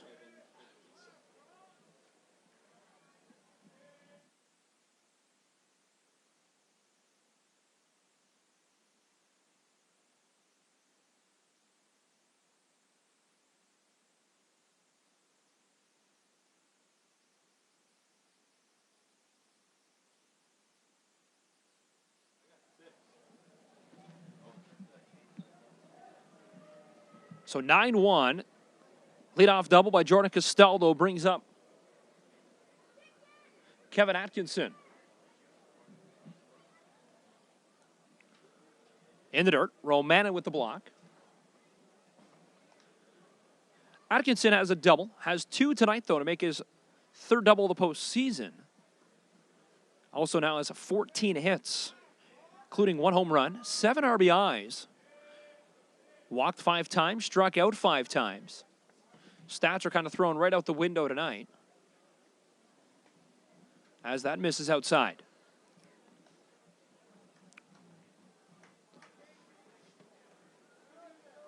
We'll see how many innings Casey Howard will work tonight and see how many pitchers are utilized. As, of course, the Jackfish, they trail 9-1. Kind of the game plan to rest up for game 5, 6, and 7 might be out the window. Swing and a miss as Atkinson stumbling after he tried to put all his might into that one.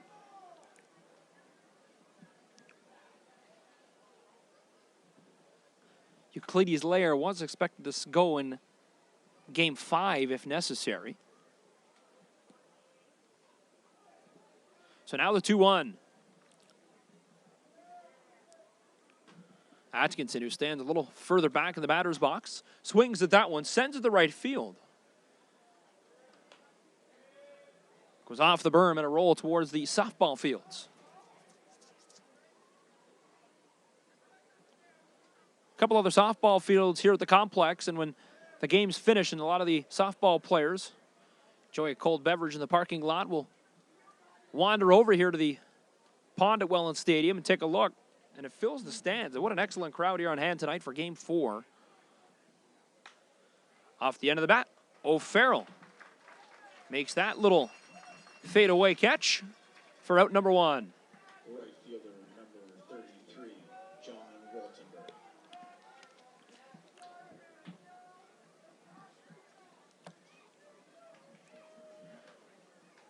One out. As the PA announcer tonight, Ryan Harrison brings up John Waltenbury. Of course, the normal PA announcer, Rod Mahood, unable to be here tonight. As is our understanding, he's currently in the hospital with his father, tending to his father right now, and we hope everything for the best for Rod's father, as he has been the PA announcer here all season long. An excellent job on the mic for the Welland Jackfish.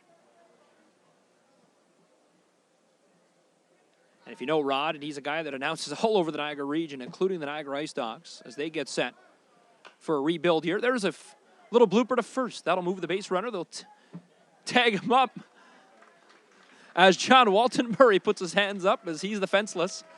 No chance to get around the tag. And now it's a 2-out situation as Kyle DeGrace comes up to bat with 2 outs. Has a 9-1 cushion, though. Runner on third base.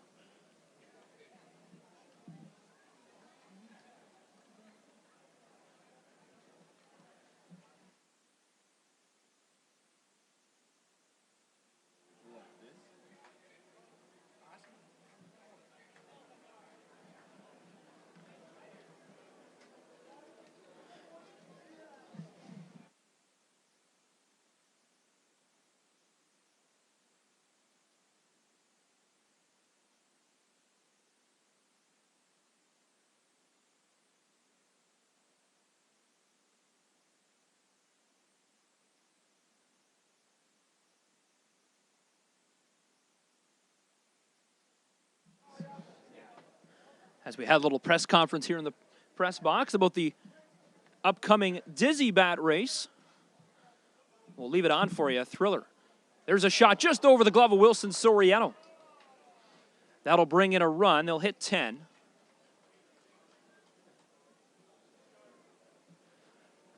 First base So an RBI single for Kyle DeGrace. That brings up Ryan Rio.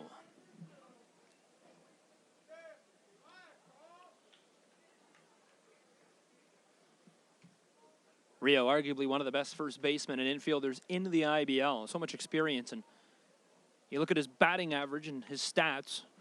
Batting .563 in the postseason. He does not have a home run, though. 4 RBIs, 9 hits. Also, a couple extra base hits. And that was only coming into this ball game. This is his 5th plate appearance tonight. We're only in the 6th inning. Howard, a good pitch. Just missed outside. So 2-0. 2-0, 2 gone.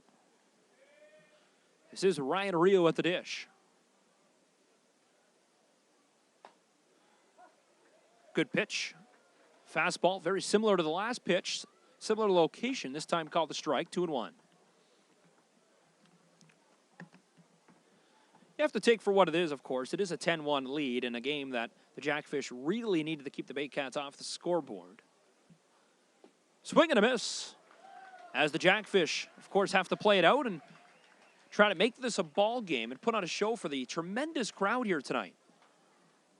As, of course, on behalf of everyone here with the Jackfish, we can't say enough about the fans and the attitude around this town and the Rose City all season long, from the moment we introduced the team back in early winter. Remember the cold and rainy days where people were coming out to check out the renovations to the ballpark that were put in by the town to get this team ready. All the rain-out dates and all the hiccups that were faced, but now put a team in the second round of the postseason. First time in franchise history, and now nearly 1,000 fans, maybe more, here to witness it. Upstairs pitch. Chokes him up a little bit.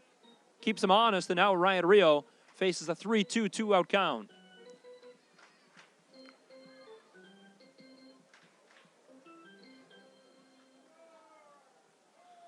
(10-1) lead. Ryan Rio at the dish has a runner on first.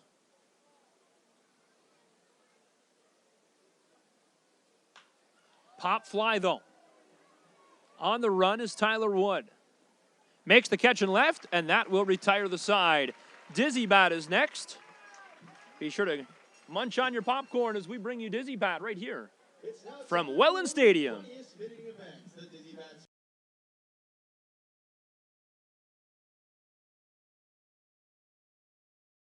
Field for today's contest. Here's how the contest works.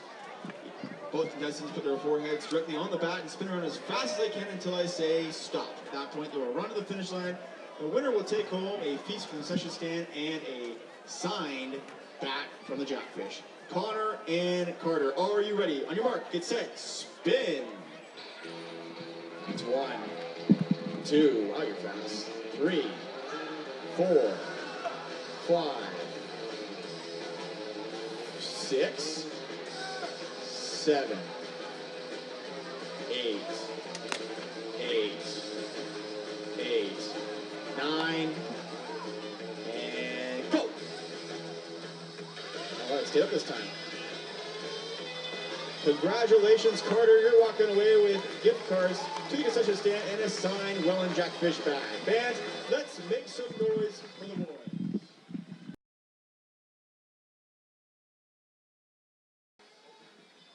Dizzy Bat, of course, a very fun promotion they do every game here at Welland Stadium as we bring you live coverage of all season long Jackfish baseball. We'll go to the bottom of the 6th. You're watching live coverage of Jackfish baseball here in the 2019 Dominico Cup playoffs on Jackfish TV.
So we get set for the bottom of the 6th, and a couple defensive changes for the Barrie Baycats. Ryan Rio, the first baseman, will be replaced. He'll sit down. The left fielder, Jordan Costello, stretching on first. He'll now take over first base.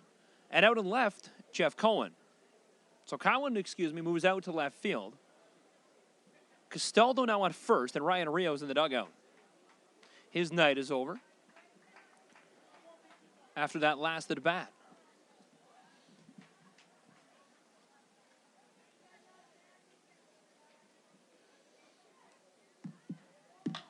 One and one. That'll get into the gap. Good shot by Mattingly Romanen. He's going to go for 2. The throw in. That'll backpedal him up to first, but a good shot by Mattingly Romanen, who has had an excellent night at the batter's box. Another shot. Single for Mattingly Romanen. That'll bring up DeAndre Asbury-Heath.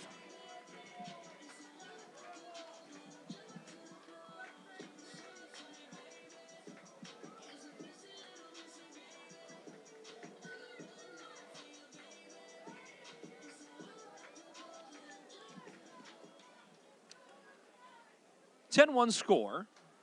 Leadoff single for Mattingly Romanen. DeAndre Asbury-Heath nearly gets hit. Lets it go by him on the inside part of the plate. 1-0.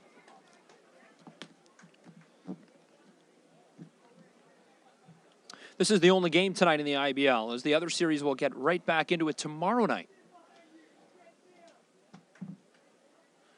1-0. DeAndre sends that one to the parking lot, as he was just a little late. Popped straight up behind the press box.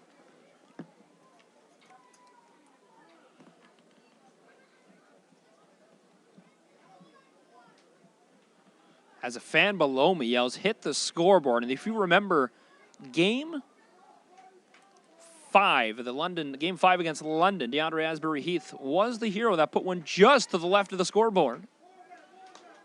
That poked in a 2-run shot for DeAndre Asbury-Heath. The 3rd home run hit here right at Welland Stadium by Jackfish players. You put that into perspective, Costello was matching the Jackfish totals in home run counts. 3-1 count as Adrian Salcido continues to work. Has only that 1 run given up, and that came in the last half inning back in the bottom of the 5th. 3-1 count to DeAndre Asbury-Heath, who has Mattingly Romanen on first with a little bit of a leadoff. Here's the 3-1 pitch. Swung on, and that'll be in the gap. That'll go to left field and move the runners. The Jackfish now back-to-back singles have a runner on first and second.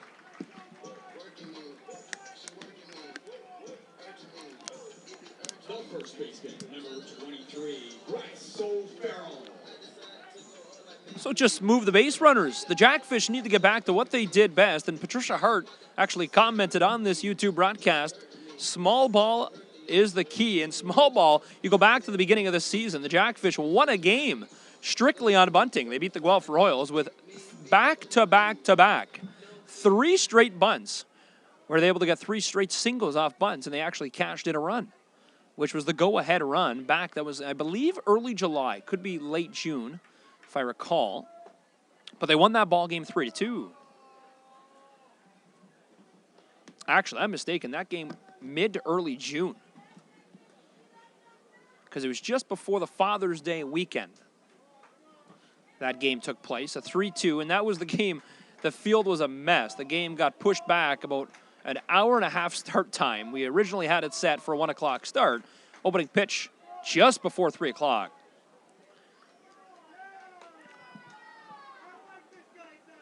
So now 2-0 as Adrian Salcido has a runner on first, a runner on second, and Bryce O'Farrell to dish with a 2-0 count. Nobody gone, though. Here's the 2-0. Strike one call, 2-1. The Jackfish tonight have hit into 3 inning-ending double plays. First, second, and fourth. They hit into the inning-ending double plays. Nobody out here, though, with a runner on first and second. O'Farrell, Mercier, and then Wood of the next three. Strike two as O'Farrell couldn't get any of it.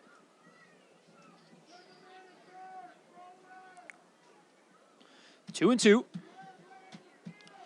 Romanen's the man on second with DeAndre Asbury Heath, the Jackfish, on first.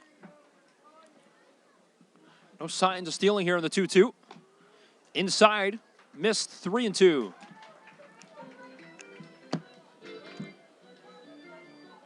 You'd have to think Salcedo's night will be coming to a close momentarily, or if he'll finish this inning, maybe throw one more, but they do have a 10-1 lead, and he is, of course, their go-to ace. Rest him for the upcoming finals if they're able to hold on. Now the 10-1, 3-2 pitch, and they ring him up. O'Farrell caught looking, and it's a strikeout for Adrian Salcedo. The designated hitter, number 26, Andrew Mercier. So now Andrew Mercier. Runner on first and second, a one-out opportunity for Mercier.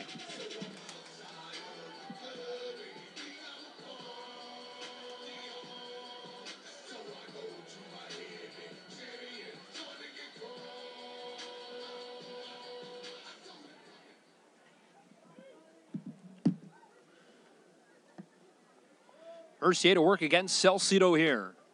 Takes the first pitch, low at the knees, ball one. Salcedo working the fastball inside tonight. He's been really trying to hit on that spot on both sides of the plate.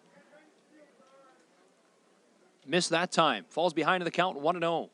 Once again, no sign of stealing or leadoffs by either base runner aboard for the Jackfish, Romanen or DeAndre Asbury Heath. Back-to-back balls now. 2-0.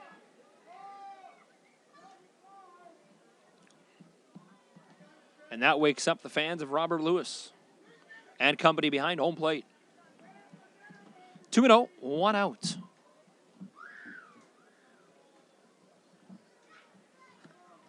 Here's the 2-0 offering. Fastball. Mercier swinging a miss.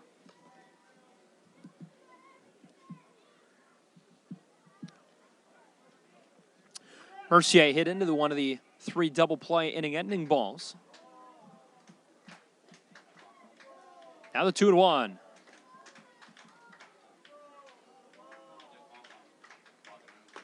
Mercier, good eye, keeps that ball outside, 3-1. Salcedo's walked two tonight. This will be his third walk of the ball game.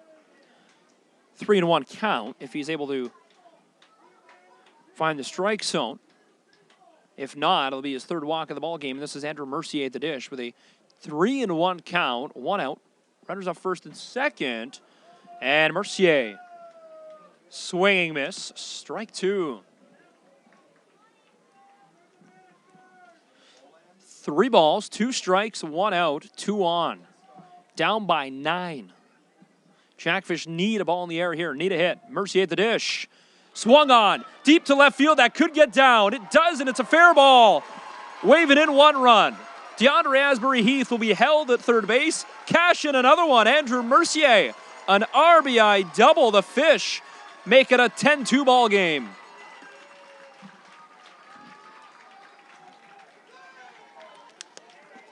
And a timely hit, that's all it took, and Andrew Mercier finally is able to recover from his own mistake after pulling into a double play ball back earlier in the ball game. Now sends one out to left and makes Salcedo pay.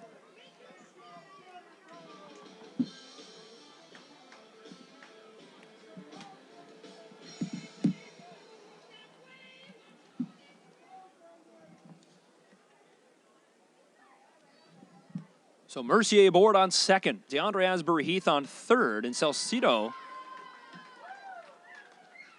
starting to have trouble finding the strike zone. Opening ball now. This is Tyler Wood at the dish. Wood with a shot. A one hopper though, right to the second baseman. It's an out, but they'll trade an out for a run, make it a 10-3 game, and the Jackfish have 2 here in the 6th inning. The third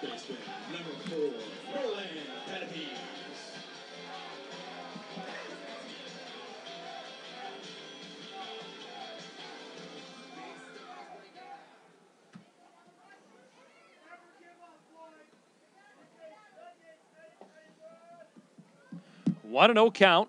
Jackfish put up 2 now. And they come within 7. This is the bottom of the order, Nolan Pettipiece. Runner on third, Pettipiece. Doesn't swing, good eye, 2-0. 2-0 count, 2 outs with Mercier sitting on third. Fastball down low, 3-0.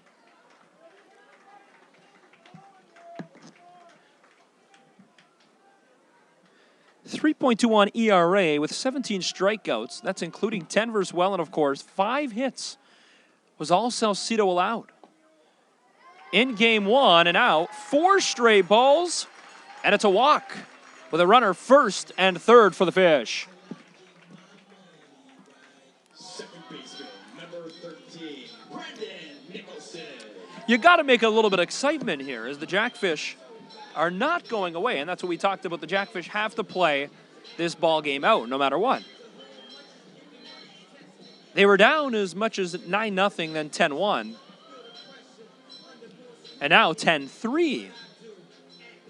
And right now, this will be the first inning. If you look at the box score, the Jackfish will actually win the inning, if that counts for anything in your book, as they lead this inning 2-1.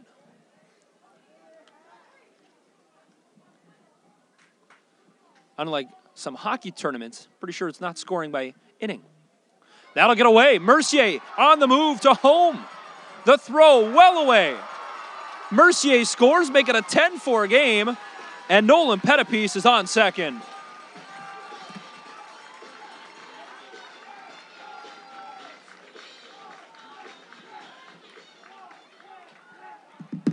(10-4) Baycats.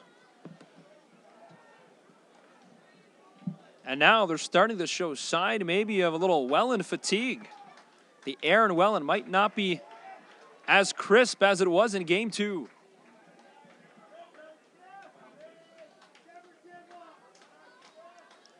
One and 0 count. A little blooper that'll get down. The throw to first. Is it in time? No, it's dropped at first. Umpire called out, but then makes an automatic recovery. Little umpire error. The same umpire that called that ball foul a couple innings ago. First baseman, though, Jordan Costello, who came in from left field, drops the ball, and that'll allow the Jackfish to move the runners now at first and third. 10-4 score. Runners now first and third for the Jackfish. Still 2 outs. And out Brandon Dowdson. So the inning continues. Dowdson takes the pitch inside. As Infante trying to control his pitcher a little bit. Salcido gives it up 3 now. Here in the 6th.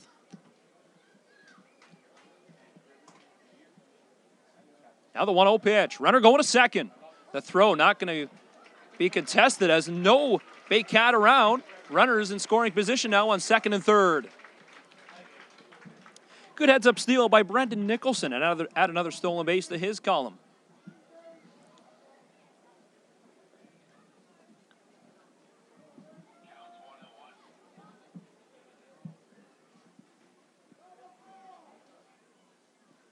Here's the 1-1 pitch. Off the end of the bat, could be trouble at the shortstop. The throw to first, not in time.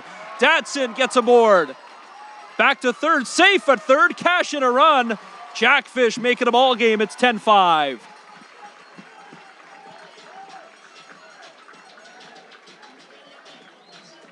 The shortstop, number 1, Soriano. 4 runs in the 6th, and this is the Jackfish just playing baseball now. The Jackfish the way they can. A little bit of excitement here at the pond as Adrian Salcido gives up 4. Salcido, the starting pitcher, is still going. A little bit of action in the bullpen for the Baycats. Slider across the plate, strike 1. Now Wilson Soriano. Runner first and third for the Jackfish.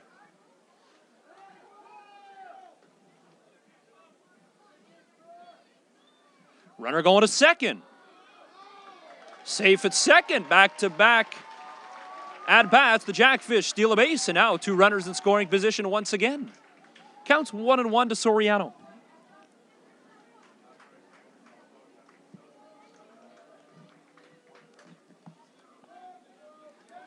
Two-out situation, 1-1. Runners on second and third.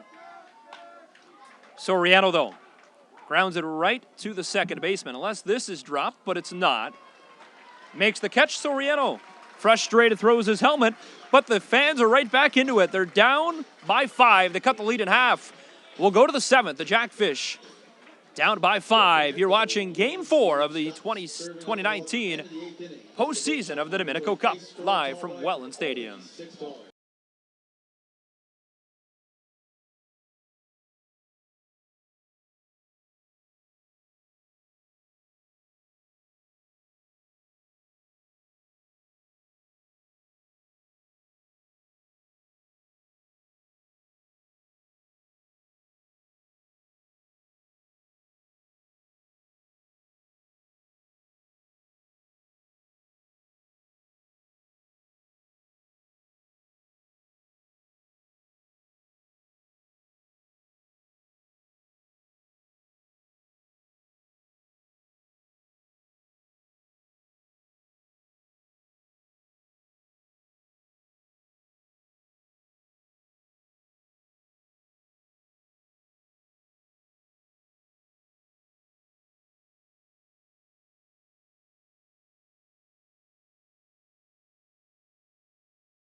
Well, they put up 4 in the 6th inning, 1 in the 5th, make it a 10-5 game.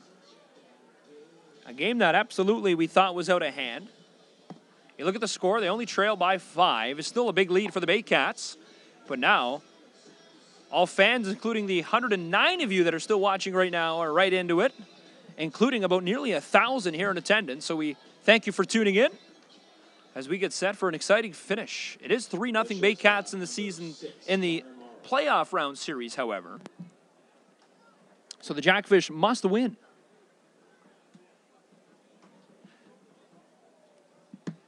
And if that's going to happen, we are going to be in for exciting 3 innings of baseball. Buckle your seatbelts. It's 10-5 Baycats, and we get going with Connor Morrow. The shortstop will lead things off, and this is the bottom of the order. 8, 9, and 1 due up for the Baycats. Missed downstairs, 1-0. Howard continues the pitch for the Jackfish. This is his 3rd straight inning.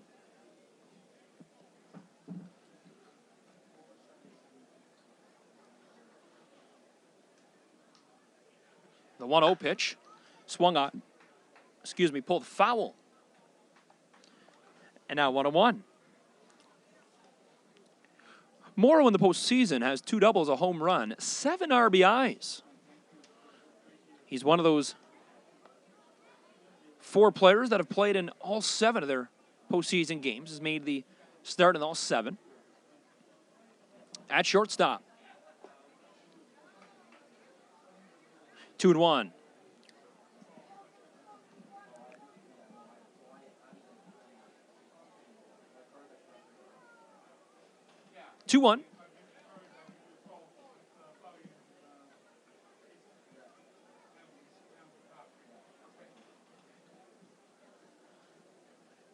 Now the 2-1 offering. Morrow at the dish. High fly ball. And it'll go right off the batting practice bubble. Maybe some future Jackfish in there warming up for next season. As all the kids try to run and find that foul ball. So take a look at the flags out in center field. Not 1 ounce of breeze, nothing. Tonight, just a picture-perfect night. Clear night for baseball. 2-2. Morrow swings at this one. This one really high, right towards the dugout. Playable, though. O'Farrell, right at the fence, makes the catch. And Morrow is retired on a pop out to right. Catcher number 8, Brendon Infante. So now to the bottom of the order, Brendon Infante will come up for his 5th time tonight.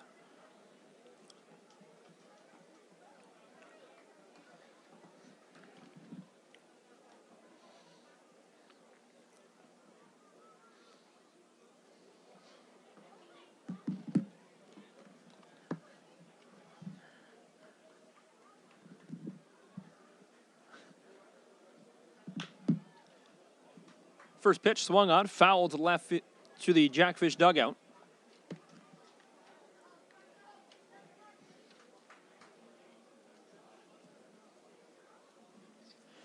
Oh and 1.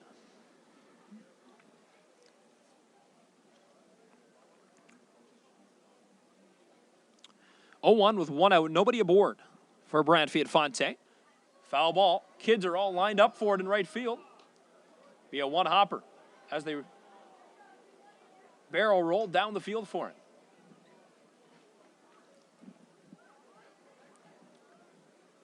We'll have to get you more cameras for next year and figure out a way that we can get a shot of the race for foul balls. Some of them electric. Missed outside, 1-2.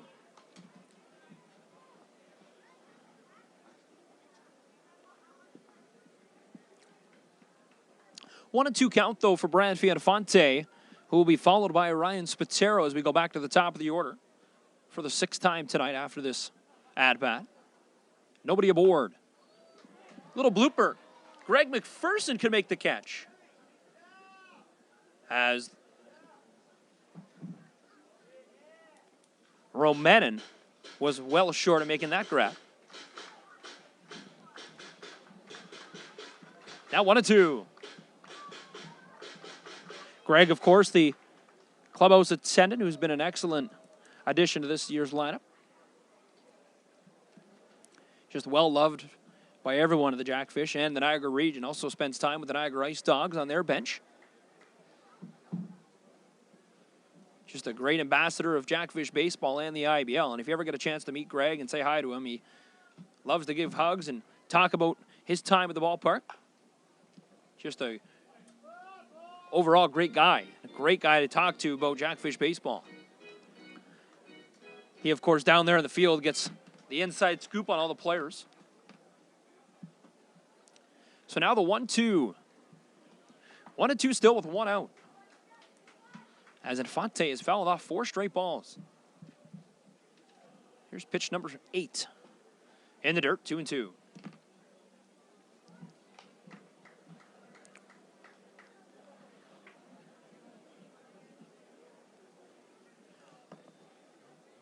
Two count. A little bit of action now warming up in the Baycats bullpen. A couple of pitchers stretching, including a couple loosening up and throwing a couple. There's a shot. Wilson Soriano on the run. A one-hop safe at first. Throw on the one-hop is scooped up by Bryce O'Farrell, but not there in time. Soriano, who was running the opposite way on the throw, just needed a little more oomph on it to beat out the throw.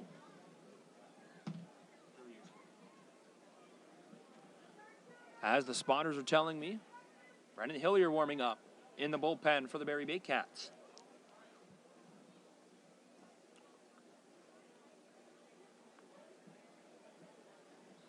10-5 score. That goes inside. Back to first. If the throw was a little bit closer, I think that had a chance as a huge lead off first.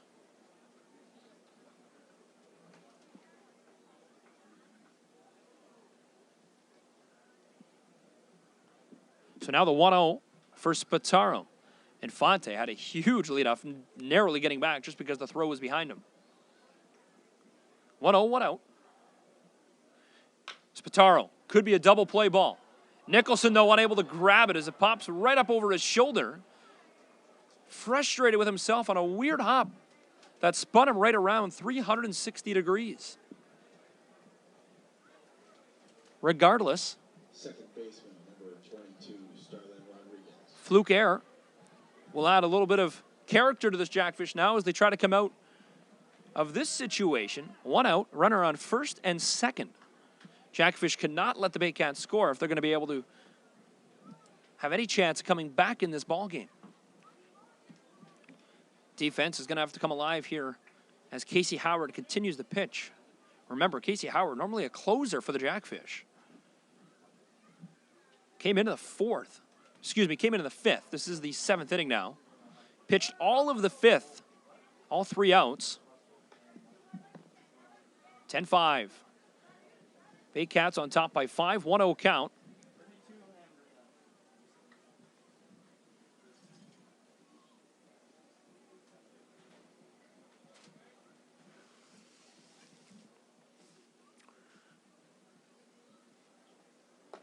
Upstairs, misses. Last time, Baycats 2 runners on, first and second. They stole second and third to move the runners into both scoring position. Baycats have stolen quite a few bases tonight, including a go-ahead steal.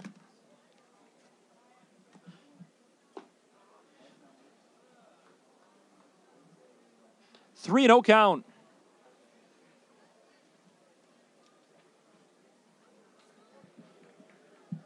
Jackfish making them difficult on themselves. Just making it exciting for you at home. There's always plan B, and you never know what Brian Esri is going to pull out of his sleeve down there. Ball 4, load your bases.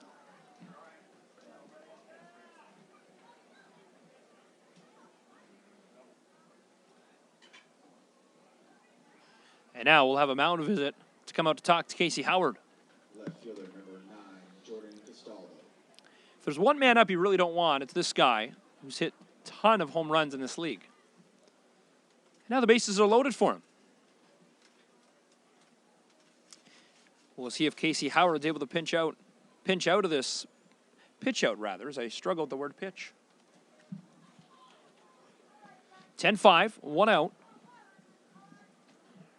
All bases are occupied at the moment by the Baycats. Jordan Costello at the dish, followed by Atkinson and Walton Barrie here in the top of the 7th. Now the first pitch misses upstairs. It's his 5th straight ball.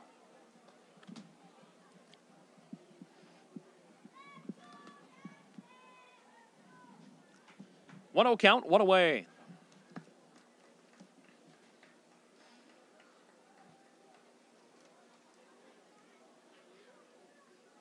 Howard trying to find the pitch that's going to get Costello. Fouls it away. Put a strike on the board, 1-1.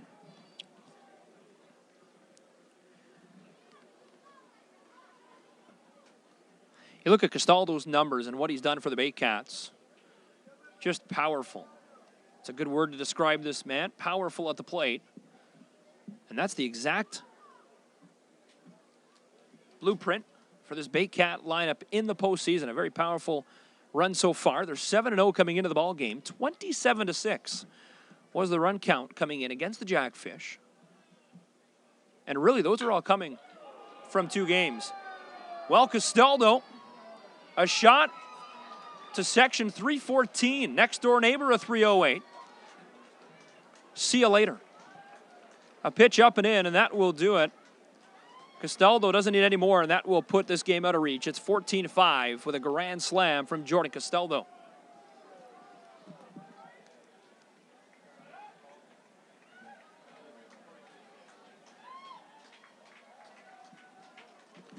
You have to respect good hitters like Jordan Costello, and that one is sent deep to right field. 14-5, and it almost puts the dagger in the heart of the Jackfish here.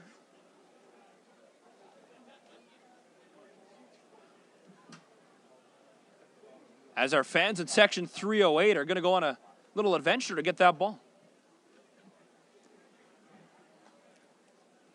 I know the last time they hit a home run, as I see them now running, looks like they're going to go run around a neighbor's house to go get that one, as it went being told over the second fence here at the stadium, which would and could possibly hit a roof of a house. Didn't hear no alarms, though.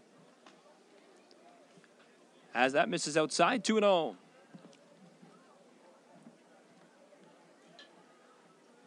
Jackfish now 2 grand slams and an extra point away from tying this ball game. Inside, misses, 2-1. 3-0, rather.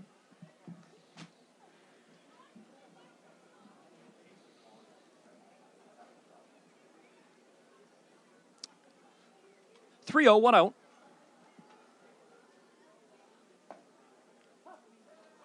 Strike one.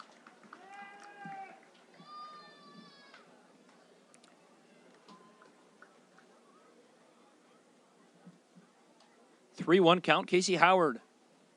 Here's the offering. Fouled it away, 3-2.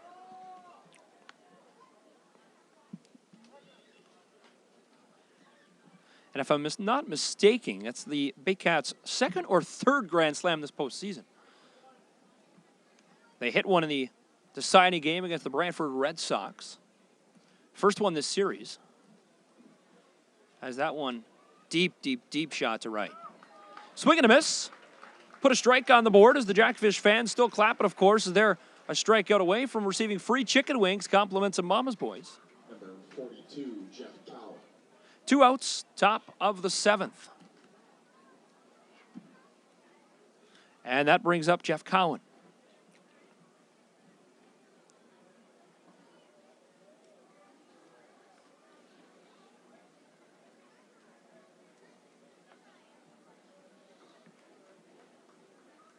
Here's the opening pitch to Cowan. Swings. O'Farrell makes the grab, and that will retire the side. A grand slam on the board to make it 14-5. We will go to the 7th inning stretch and then finish out Game 4 here at the stadium, part of the 2019 Dominico Cup postseason.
Bottom of the 7th, 14-5 game after a grand slam by the Baycats in the top of the 7th. And now the Jackfish come up with Mattingly Roman to start things off.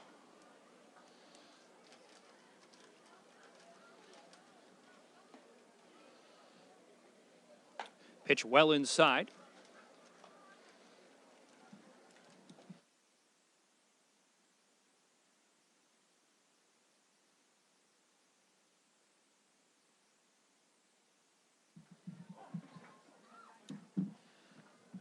So Salcedo's night is over as Santos Arias will replace him coming into the bottom half of the 7th. Salcedo goes 6 innings, giving up 5 runs. In line for the win as it's a 1-2 count now to Mattingly Romanen. Santos Arias, the new pitcher. Arias on the mound. Off the end of the bat. Leaks foul to right field. And it'll go over the wall to the berm. 1-2.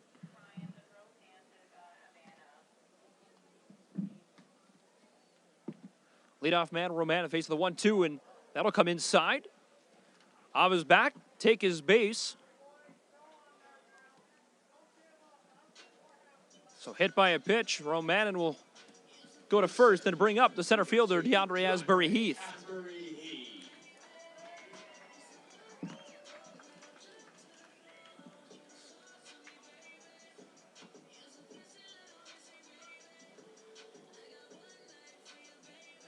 A couple of pitches inside that Romanen faced.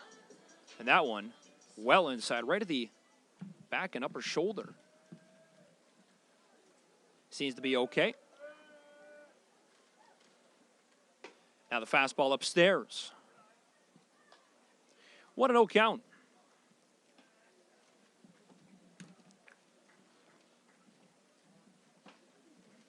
Middle of the order for the Fish as DeAndre Asbury Heath steps in to face the 1-0 count. Bryce O'Farrell on deck, followed by Andrew Mercier.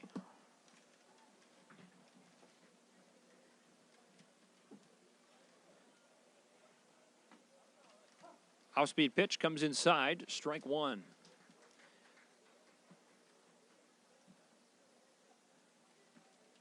Jackfish, of course, struggled against the Baycats all season long, and the Baycats, when they came into this game with a 3-0 advantage, Jackfish needed a near-perfect night. Started in the first when they gave up 4, and now they trail 14-5. A little bit of life in that last bottom inning for the Jackfish, but it spirals right back with a grand slam from Costello. High fly ball that'll go into the parking lot.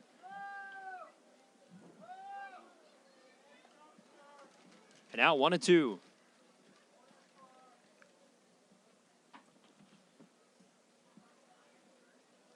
Asbury Heath steps back into the runner on first. This is the bottom of the 7th, nobody out.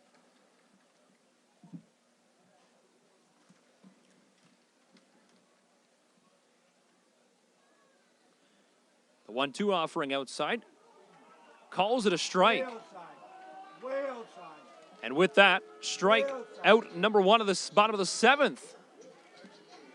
And he'll ring him up for the strikeout. From here, it looked outside. DeAndre Asbury Heath, the batter, thought it was well outside. But Santos Arias gets called with a strikeout. And his first after coming in relief of Salcedo.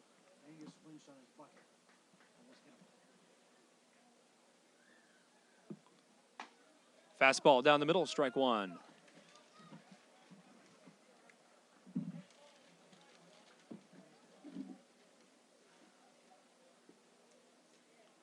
A 1 count. Fastball once again. Catch at the outside corner of the strike zone. Has the strike zone quite wide at the moment. Strike 2. Roman and the lone base runner on for the Fish right now as O'Farrell faces an 0-2 count, both back-to-back strikes. Off fastballs from Santos Arias. Arias, now that one gets away from him upstairs. Fans giving it to the home plate umpire, though, asking if it's a strike, as the catcher actually had to stand up. 1-2.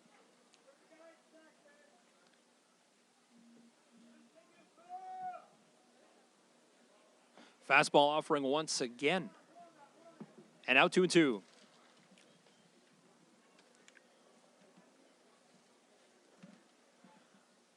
O'Farrell trying to get something going here as he's battling 4 straight fastballs. First 2 are outside of the plate, called strike. And once again, exact same spot that has been called a strikeout that got DeAndre Asbury Heath, and now it'll get Bryce O'Farrell caught looking on a strikeout that catches the outside part of the umpire's strike zone. And brings up Andrew Mercier. So the Jackfish go with Andrew Mercier here, the 4th batter of the inning. The first one, Mattingly Romanen's aboard on a single, and then back-to-back strikeouts as they were caught looking. 2 outs, runner on first in the bottom half of the 7th of Game 4. Glad you could be a part of this one. Mercier fouled it away. Lost his balance, but regains his composure. We're quickly right back into the batter's box.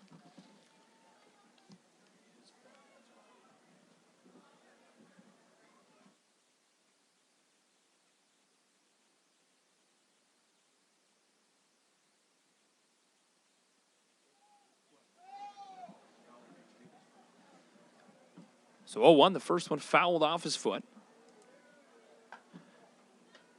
That one misses outside as he switches up for a changeup way outside.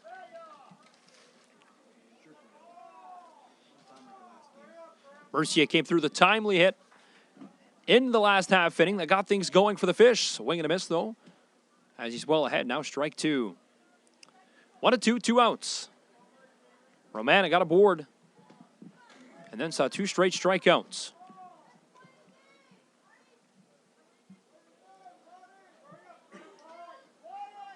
1-2. Inside. Mercier backed off the plate, almost hit him in the thigh area. Well inside, 2-2.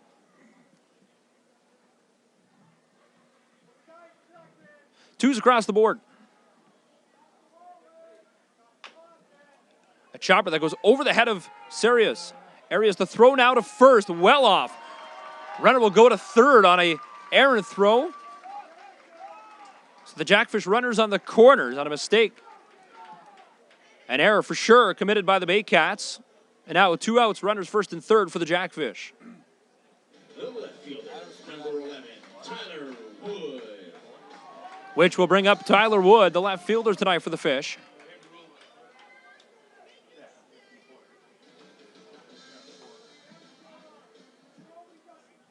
Two-out situation for Tyler Wood. Fastball, that'll get away. And that'll score in a run. A wild pitch by Santos Arias. Fastball well in the dirt before the catcher. And it's 14-6. Runner goes to second, of course. So Romanid comes in on that wild pitch. Jackfish now have a runner on second with Wood still at the dish. Count 1-0.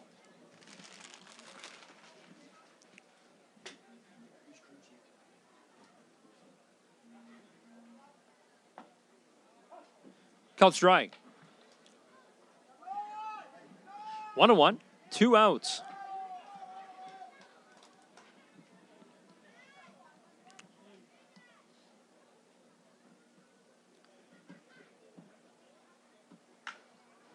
Off the end of the ball, it needs to get down, but it's right to the right fielder. And Walter Murray makes the catch.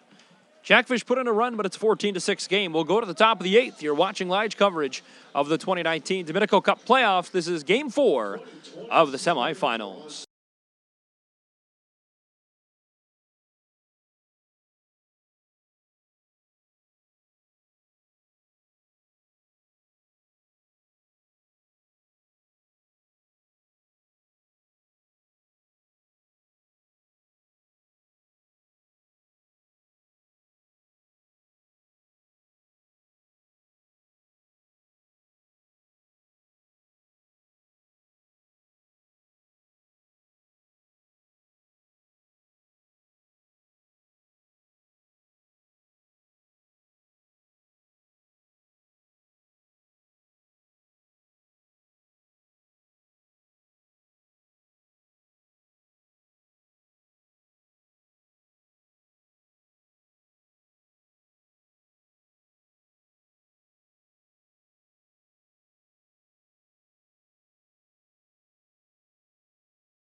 Top of the 8th inning we go.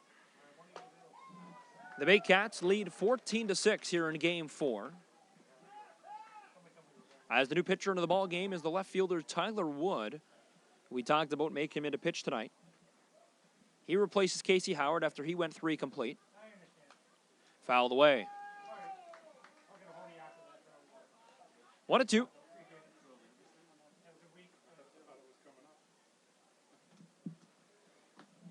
One and 2 count. Tyler Wood, of course, one of the locals just from down the road, Niagara Falls. Always has a couple family members here. There's a little ball that's going to drop over the first baseman, Bryce O'Farrell's head, and it'll count as another hit and single for the Barrie Baycats. Center fielder number 10, Glenn Jackson.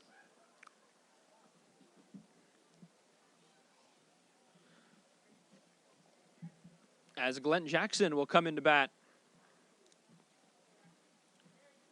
as he replaces Ryan Spatero out in center field. 1-2. Actually, it's the first pitch to Glenn Jackson. It's Curtis Person on the scoreboard. There's a shot by Glenn Jackson that'll go out to right field. Base hit. Runners first and second now for the Baycats as they utilize their bench here for the rest of the ball game. Shortstop number 6, Connor Morrow.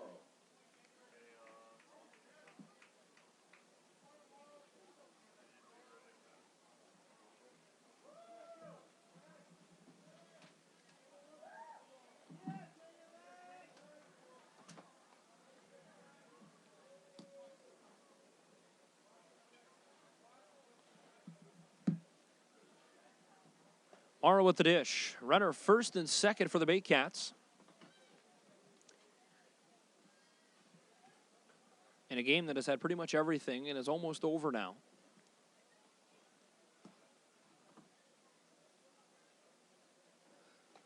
Pitch inside, called strike. 1-1.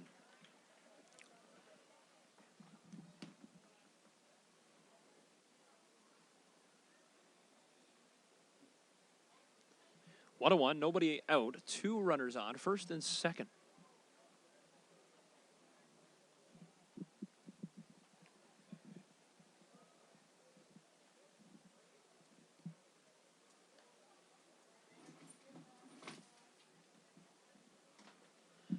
Now 2-1 as that pitch gets away from Romanin.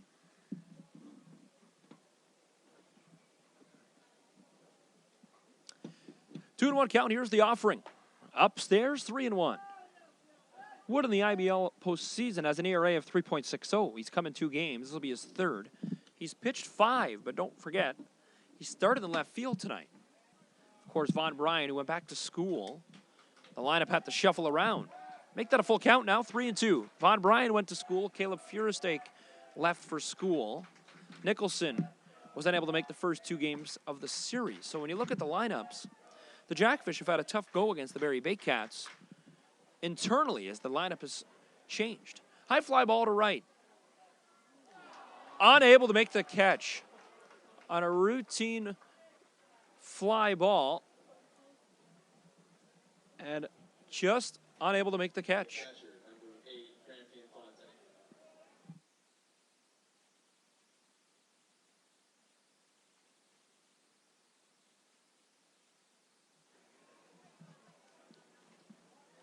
Bases loaded once again.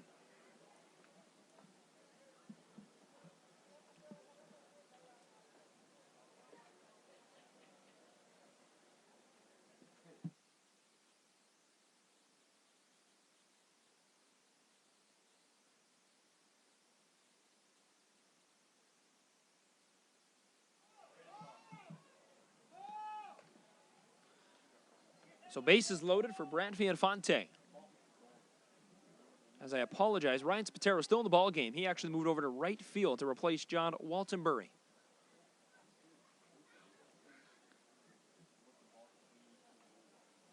Oh, 1. And now 1-1. Jackfish, of course, will drop this game. The Barrie Baycats will move on to play in the IBL championship round and go for another Dominico Cup. Downstairs, 2-1. We look back on the Jackfish season and everyone that was a part of it, all the way back to the opening day roster. A lot of the roster still here intact. A couple of players come and gone.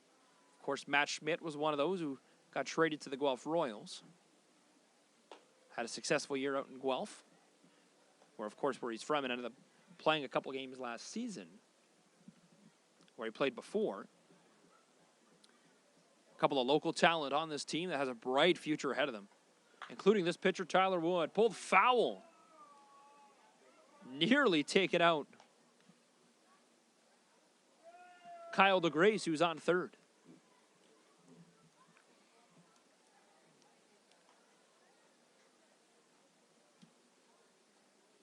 Three and two count. Bases are loaded. Nobody out, though, for the Baycats. And that'll score a run.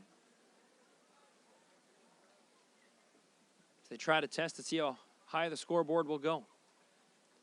Add another one, 15-6. Center fielder number 16, Ryan Spataro.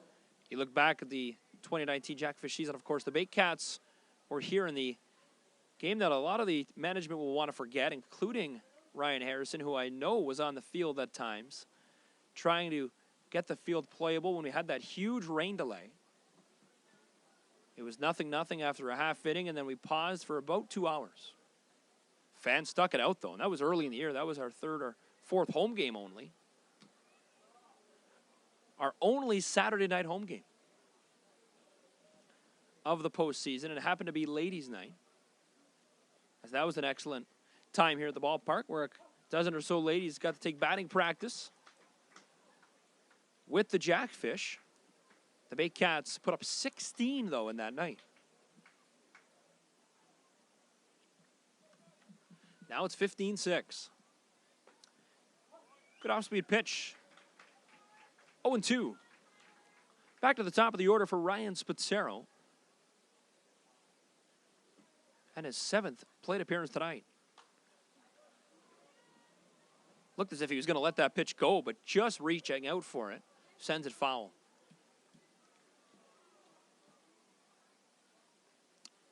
The 0-2 delivery. Nobody out. The base is still juiced here for the Baycats. Spataro once again heads up. That goes off the roof. And as I look to my left, it goes on the other side of the roof as the ball does not come in my peripheral vision. And it'll roll into the parking lot. Telling you, if there was a moat built like in San Fran, a little river behind the right field wall, people bring their canoes and boats up. Tons of foul balls that go right to you in the parking lot. Umpire not feeling courteous. Doesn't want to call that a strike. Calls it a ball. Close one upstairs. 1-2. 1-2 count in a 15-6 game. There's a shot that'll score one, at least one. Is that go to DeAndre out in center. They put up 16 now as they add 2 more here in the 8th.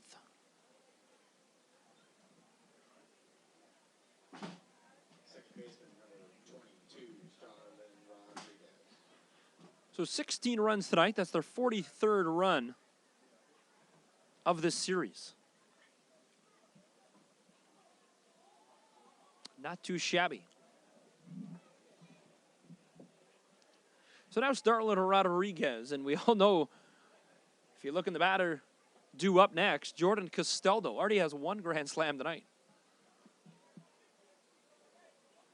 1-0.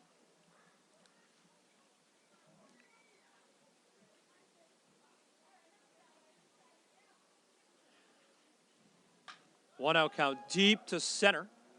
Leaking, though. Goes off the wall, comes down. Scores 1 run. The throw in, that'll score 2 runs. They'll make it 18-6. And it'll be a 2-run RBI double. Out to center field off the wall. And back-to-back innings, the Baycats put up 4. And for the 3rd inning tonight, they put up 4.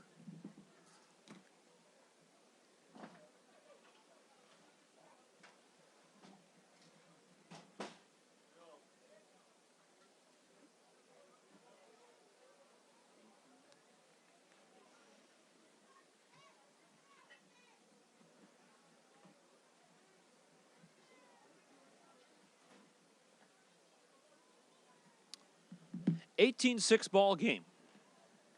They've tripled them up here now in a game that was once 10-5. You remember back to that exciting 5th inning where the Jackfish came back. But now the Baycats put up 4 for the 3rd inning tonight, and they have that 18-6 lead.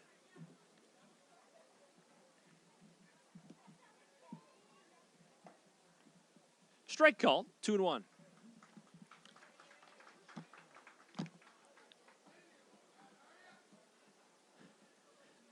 Gotta love some of the fans here, though, that are the comments that just keep you very alert up here in the press box. Some very comical. Now the 2-1. This is Jordan Costello. Last time up. Put it right in the neighborhood. Swung on, but that'll be fouled away to left. 2-2. Still nobody out, though, here in the top of the 8th. Just a game where the Jackfish try to muster through and respectively play out. It's one of those ones that just never seems to end. Nobody out. Runner on 2nd and 3rd.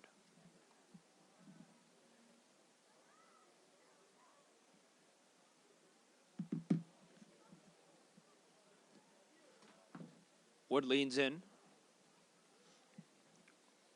Now the 2-2 delivery. Upstairs, 3-2. Has a lefty warming up in the bullpen for the Jackfish now, which is Ryan Bench.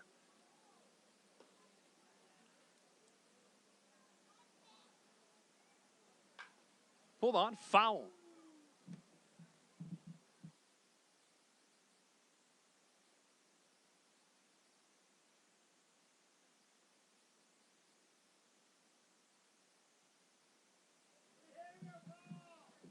Full count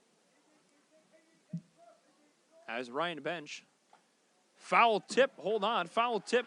We'll go back to the main game going on. Strikeout called, foul tip, the first out of the top of the 8th. But in the dugout, in the bullpen rather, Ryan Bench. Pretty cool moment.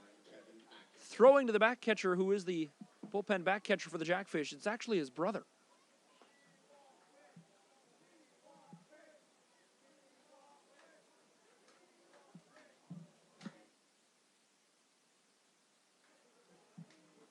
With that strikeout, that puts 4 strikeouts on the board for the Jackfish tonight. That spells wing. But in order to get 5 free chicken wings, the Jackfish need 1 more. So the fans who are still here trying to get free chicken wings. And now the fans are right into it for Tyler Wood, who has an 0-1 count. With 1 out here in the 8th. Inside, good block. As Atkinson nearly got hit by that pitch, 1-1. The Baycats will, of course, play the winner of the Hamilton Cardinals and Kitchener Panthers series. Kitchener leads that one 2-0. They go again tomorrow night.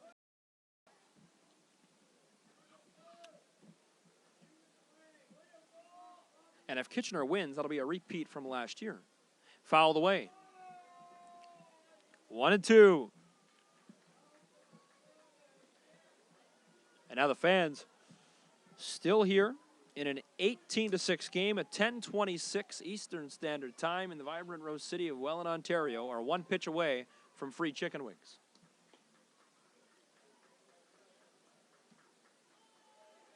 Fastball, hit on. Right between the legs of Brendon Nicholson, and the nightmare continues for the Jackfish. They score a run. It's an RBI that'll cash in a run. Number 42, Jeff Cowan. Now Jeff Cowan.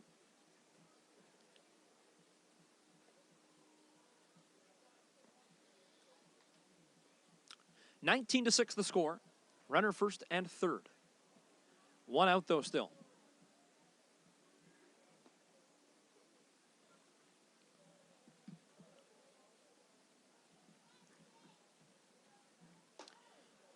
That is upstairs. No movement on the bases. Respectfully so by the Barrie Baycats.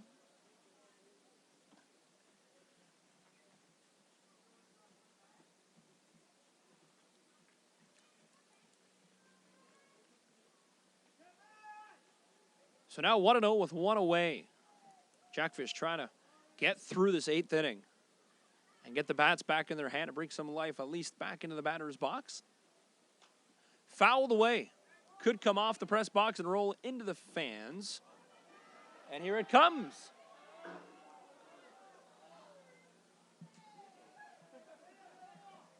So now 1-1.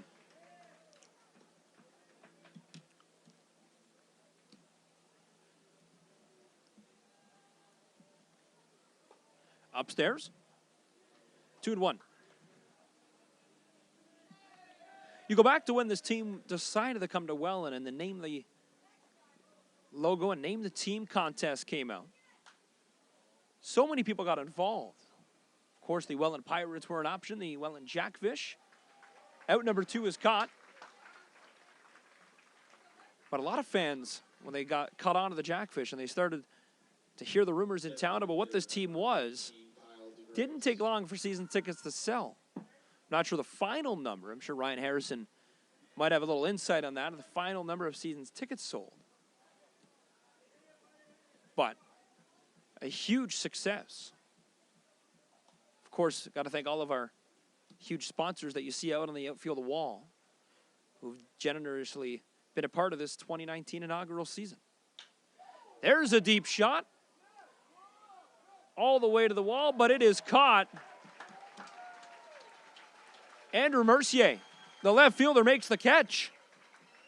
Gets us out of the 8th inning, and we will go to the bottom of the 8th.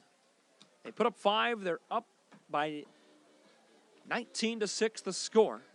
Up by 13. We'll go to the bottom half. Jackfish trying to finish off this 2019 inaugural season here in Game 4.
We'll talk, and like I said, my days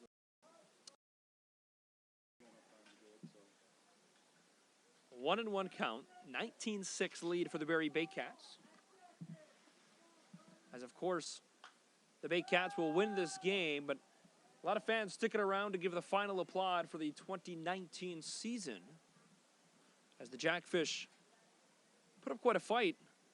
Of course, not against the Barrie Baycats in this round as you look at the total runs, but for a team that came from Burlington, only had a handful of wins several seasons. They had 15 in their most and career high season, 15.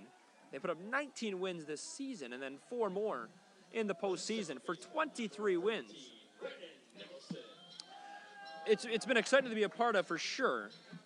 And a lot of fans who come and ask about what the Welland Jackfish are all about, and you see all the Jackfish out in the community, all the players who are supporting local restaurants, of course. A lot of players work here in the community. A lot of the players who are styling with our billets, we have to thank the Cutler families and all of our billets, because without them, a lot of our players would have nowhere to be, and nothing but great things from all our billets, and the fan reaction and the fan creation we've had and the atmosphere here at the ballpark. There's a shot off the end of the bat. It's caught by the center fielder for the opening out here in the bottom half of the 8th. Of course, in the inaugural season, there's so many people to thank and so many memories to relive. The Jackfish took a game by game this season. If you followed us and you watched Behind the Scales, Ryan Harrison and I came here to the ballpark one day, and he simply sent me a text saying we need to make a show to get the fans more involved and give them a little more behind-the-scenes look at what happens at Welland Jackfish games. And a lot of fans took part in winning some prizes, winning some swag, a couple of ticket giveaways, a couple of cool hats. Not to mention, if you were here, we had a Major League night, Welland Pirate-themed night, as the Jackfish this season actually wore 5 jerseys. The whites you see they're wearing tonight, they have a blue just like the Barrie Baycats, the green, and then the Major League night, which I know was a huge hit with the fans. And then, of course, the retro Welland Pirate-themed jerseys. So 5 different jerseys in this 2019 campaign. 3-0 count, runner on first. Upstairs, ball 4. And that'll put a runner on first and second and bring up Wilson Soriano.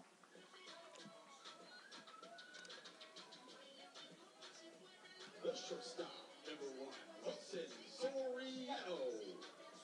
And you go back to May 11th when it was supposed to be the first home opener and it rained out. A lot of fans, of course, were upset. A couple of fans actually drove quite a distance to come to the game, not knowing the game was postponed. As Wilson Soriano, very funky swing style there, backs out, check swing. Called strike though. Now 0-1 count. But May 18th, the official home opener for the Fish. A Soriano deep shot. Could get over the head of the right fielder. Back to the wall it will. It'll drop off the top of the wall. Waving around home. That will score a run. So it's an RBI double for Wilson Soriano. They cash in a run and make it a 19-7 ball game.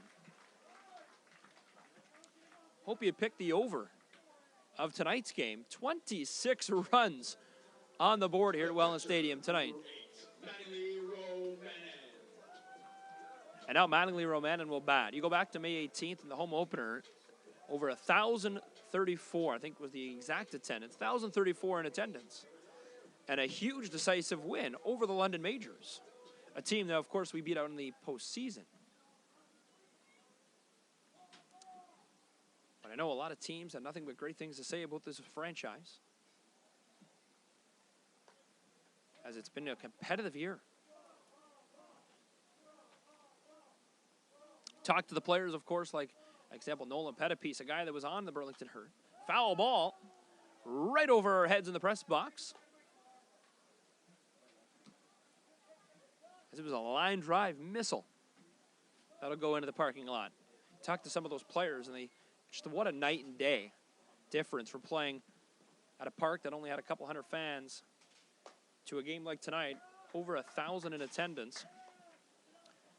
And right now, in a 19-7 game where everyone could be at home as we approach 10:40 at night on a Thursday, fans are sticking around to be a part of this final game here at the stadium. And, of course, you, the fans online who have been unable to make it to a couple of games. I know a couple of season ticket holders, actually, purchased season tickets for the team and were unable to make it. Now 3-1. High fly ball. That'll go into the parking lot.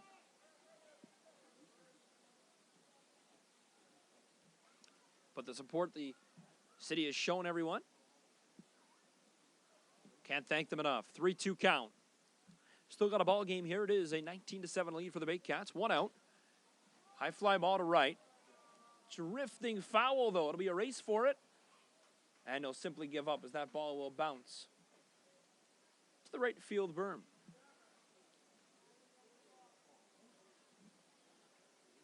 Three and two, 1 out.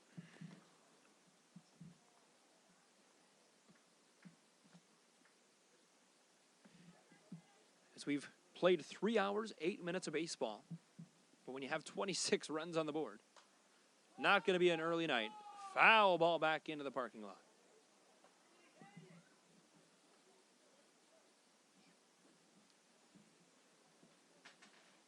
A couple of fans getting quite emotional down below us here at the stadium. Now 3-2. Fastball, swing and a miss. And Romenin strikes out.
One and one.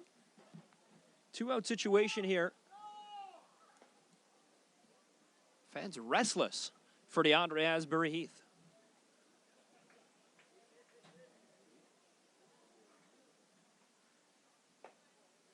The best part about this is I look at section 308 that we showed you earlier. Fans still in the backyard. 2-1 ball game, or excuse me, 2-1 count in a 19-7 ball game. Just making sure you're paying attention. 2-2. Of course, we thank you, the viewers at home, been able to stick it out and watch Jackfish baseball. We started off, of course, with a camera and battery issue, and we've tried to work out the kinks as much as possible to try to bring you free coverage of IBL all season long. DeAndre will strike out. 8 innings are in the books. It's 19-7. We'll pause. We'll go to the 9th. The Jackfish have their work cut out for them. Down by 12 in the final inning of the 2019 season.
Top of the ninth.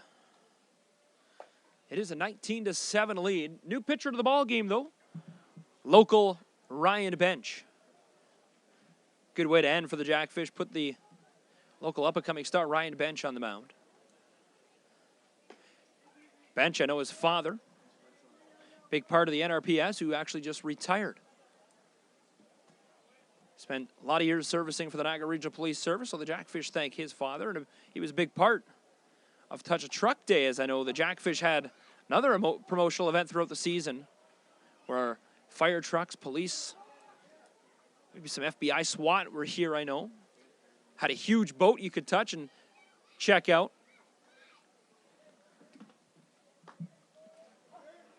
Two and two now. Bench against Glenn Jackson as Bench makes his debut here in the semifinal series. As I look down, everyone putting their sweaters on, and slight breeze comes up in the press box. It is a cold night. Foul ball into the blue zone of the parking lot. 2-2. Softball field lights have gone off. Their games are finished. Everyone here now to close out the 2019 season.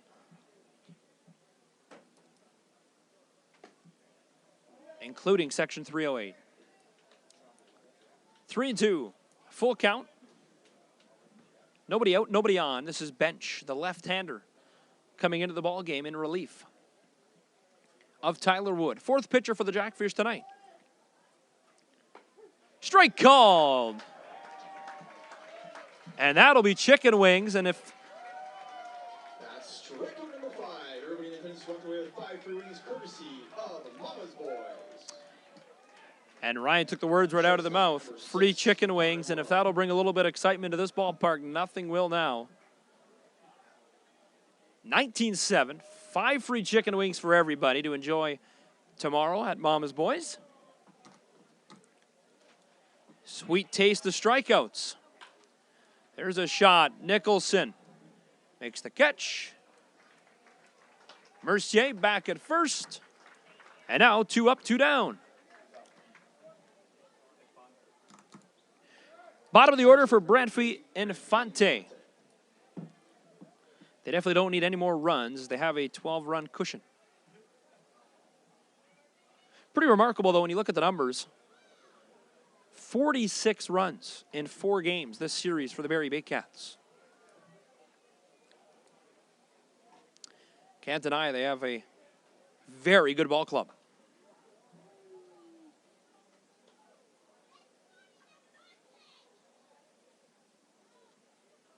One 1-0. 2 outs, though. Here's Ryan Bench. Swing and a miss. As Bench works against Infante now with a 1-1 count.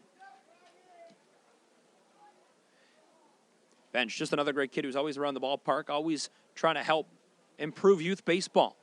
Big part of the Jackfish youth camps that took place throughout the midweeks of July. Also was working with Scott Bullitt.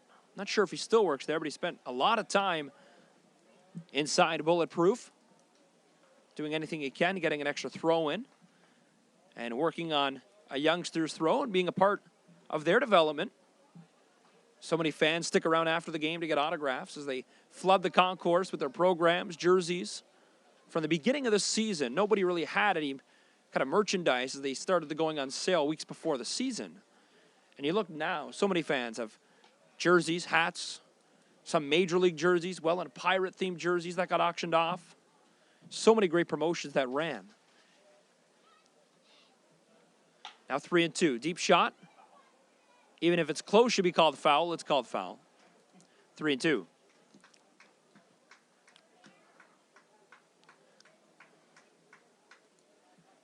Full count, 2 outs. Bench settles in here, trying to finish this side. High fly ball. Bench is the one moving under it. Makes the catch. And that'll be it. 3 up, 3 down. Ryan Bench does his job here in the 9th. And now we will go to the bottom of the 9th.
number 6, Nate Mastervick. New pitcher to the ball game is Adam Haas. Haas, the right-hander for the Barrie Baycats, ERA of 0.0. He's pitched 2 innings. First pitch, throws a fastball that'll come right over the press box and right into the parking lot. Haas has been the Baycats with them, though, since the summer of 2013. Foul ball, 0-2.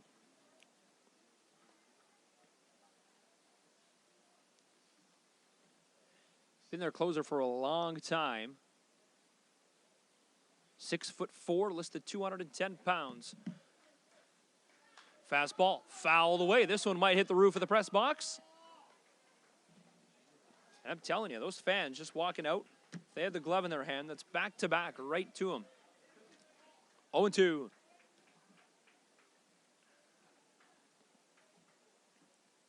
How's the pitch? Missed outside, 1-2.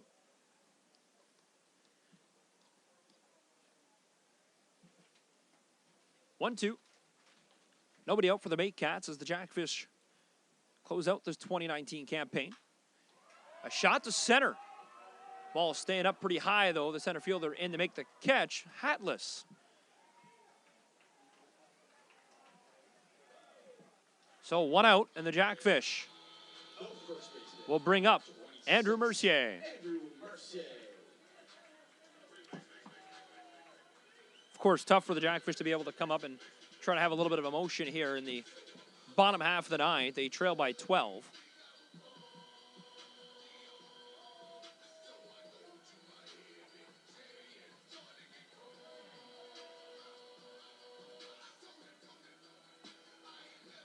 So now, Mercier will go against Haas. Swing and a miss, strike 1 as Mercier goes after the first one. That was up in the zone.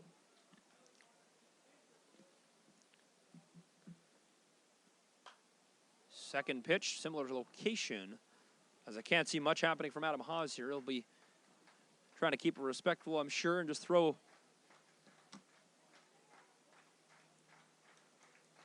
nothing but fastballs. There's another fastball, fouled away.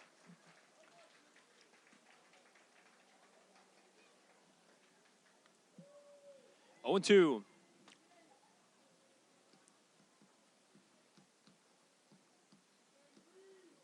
To count, 1 gone from Mercier.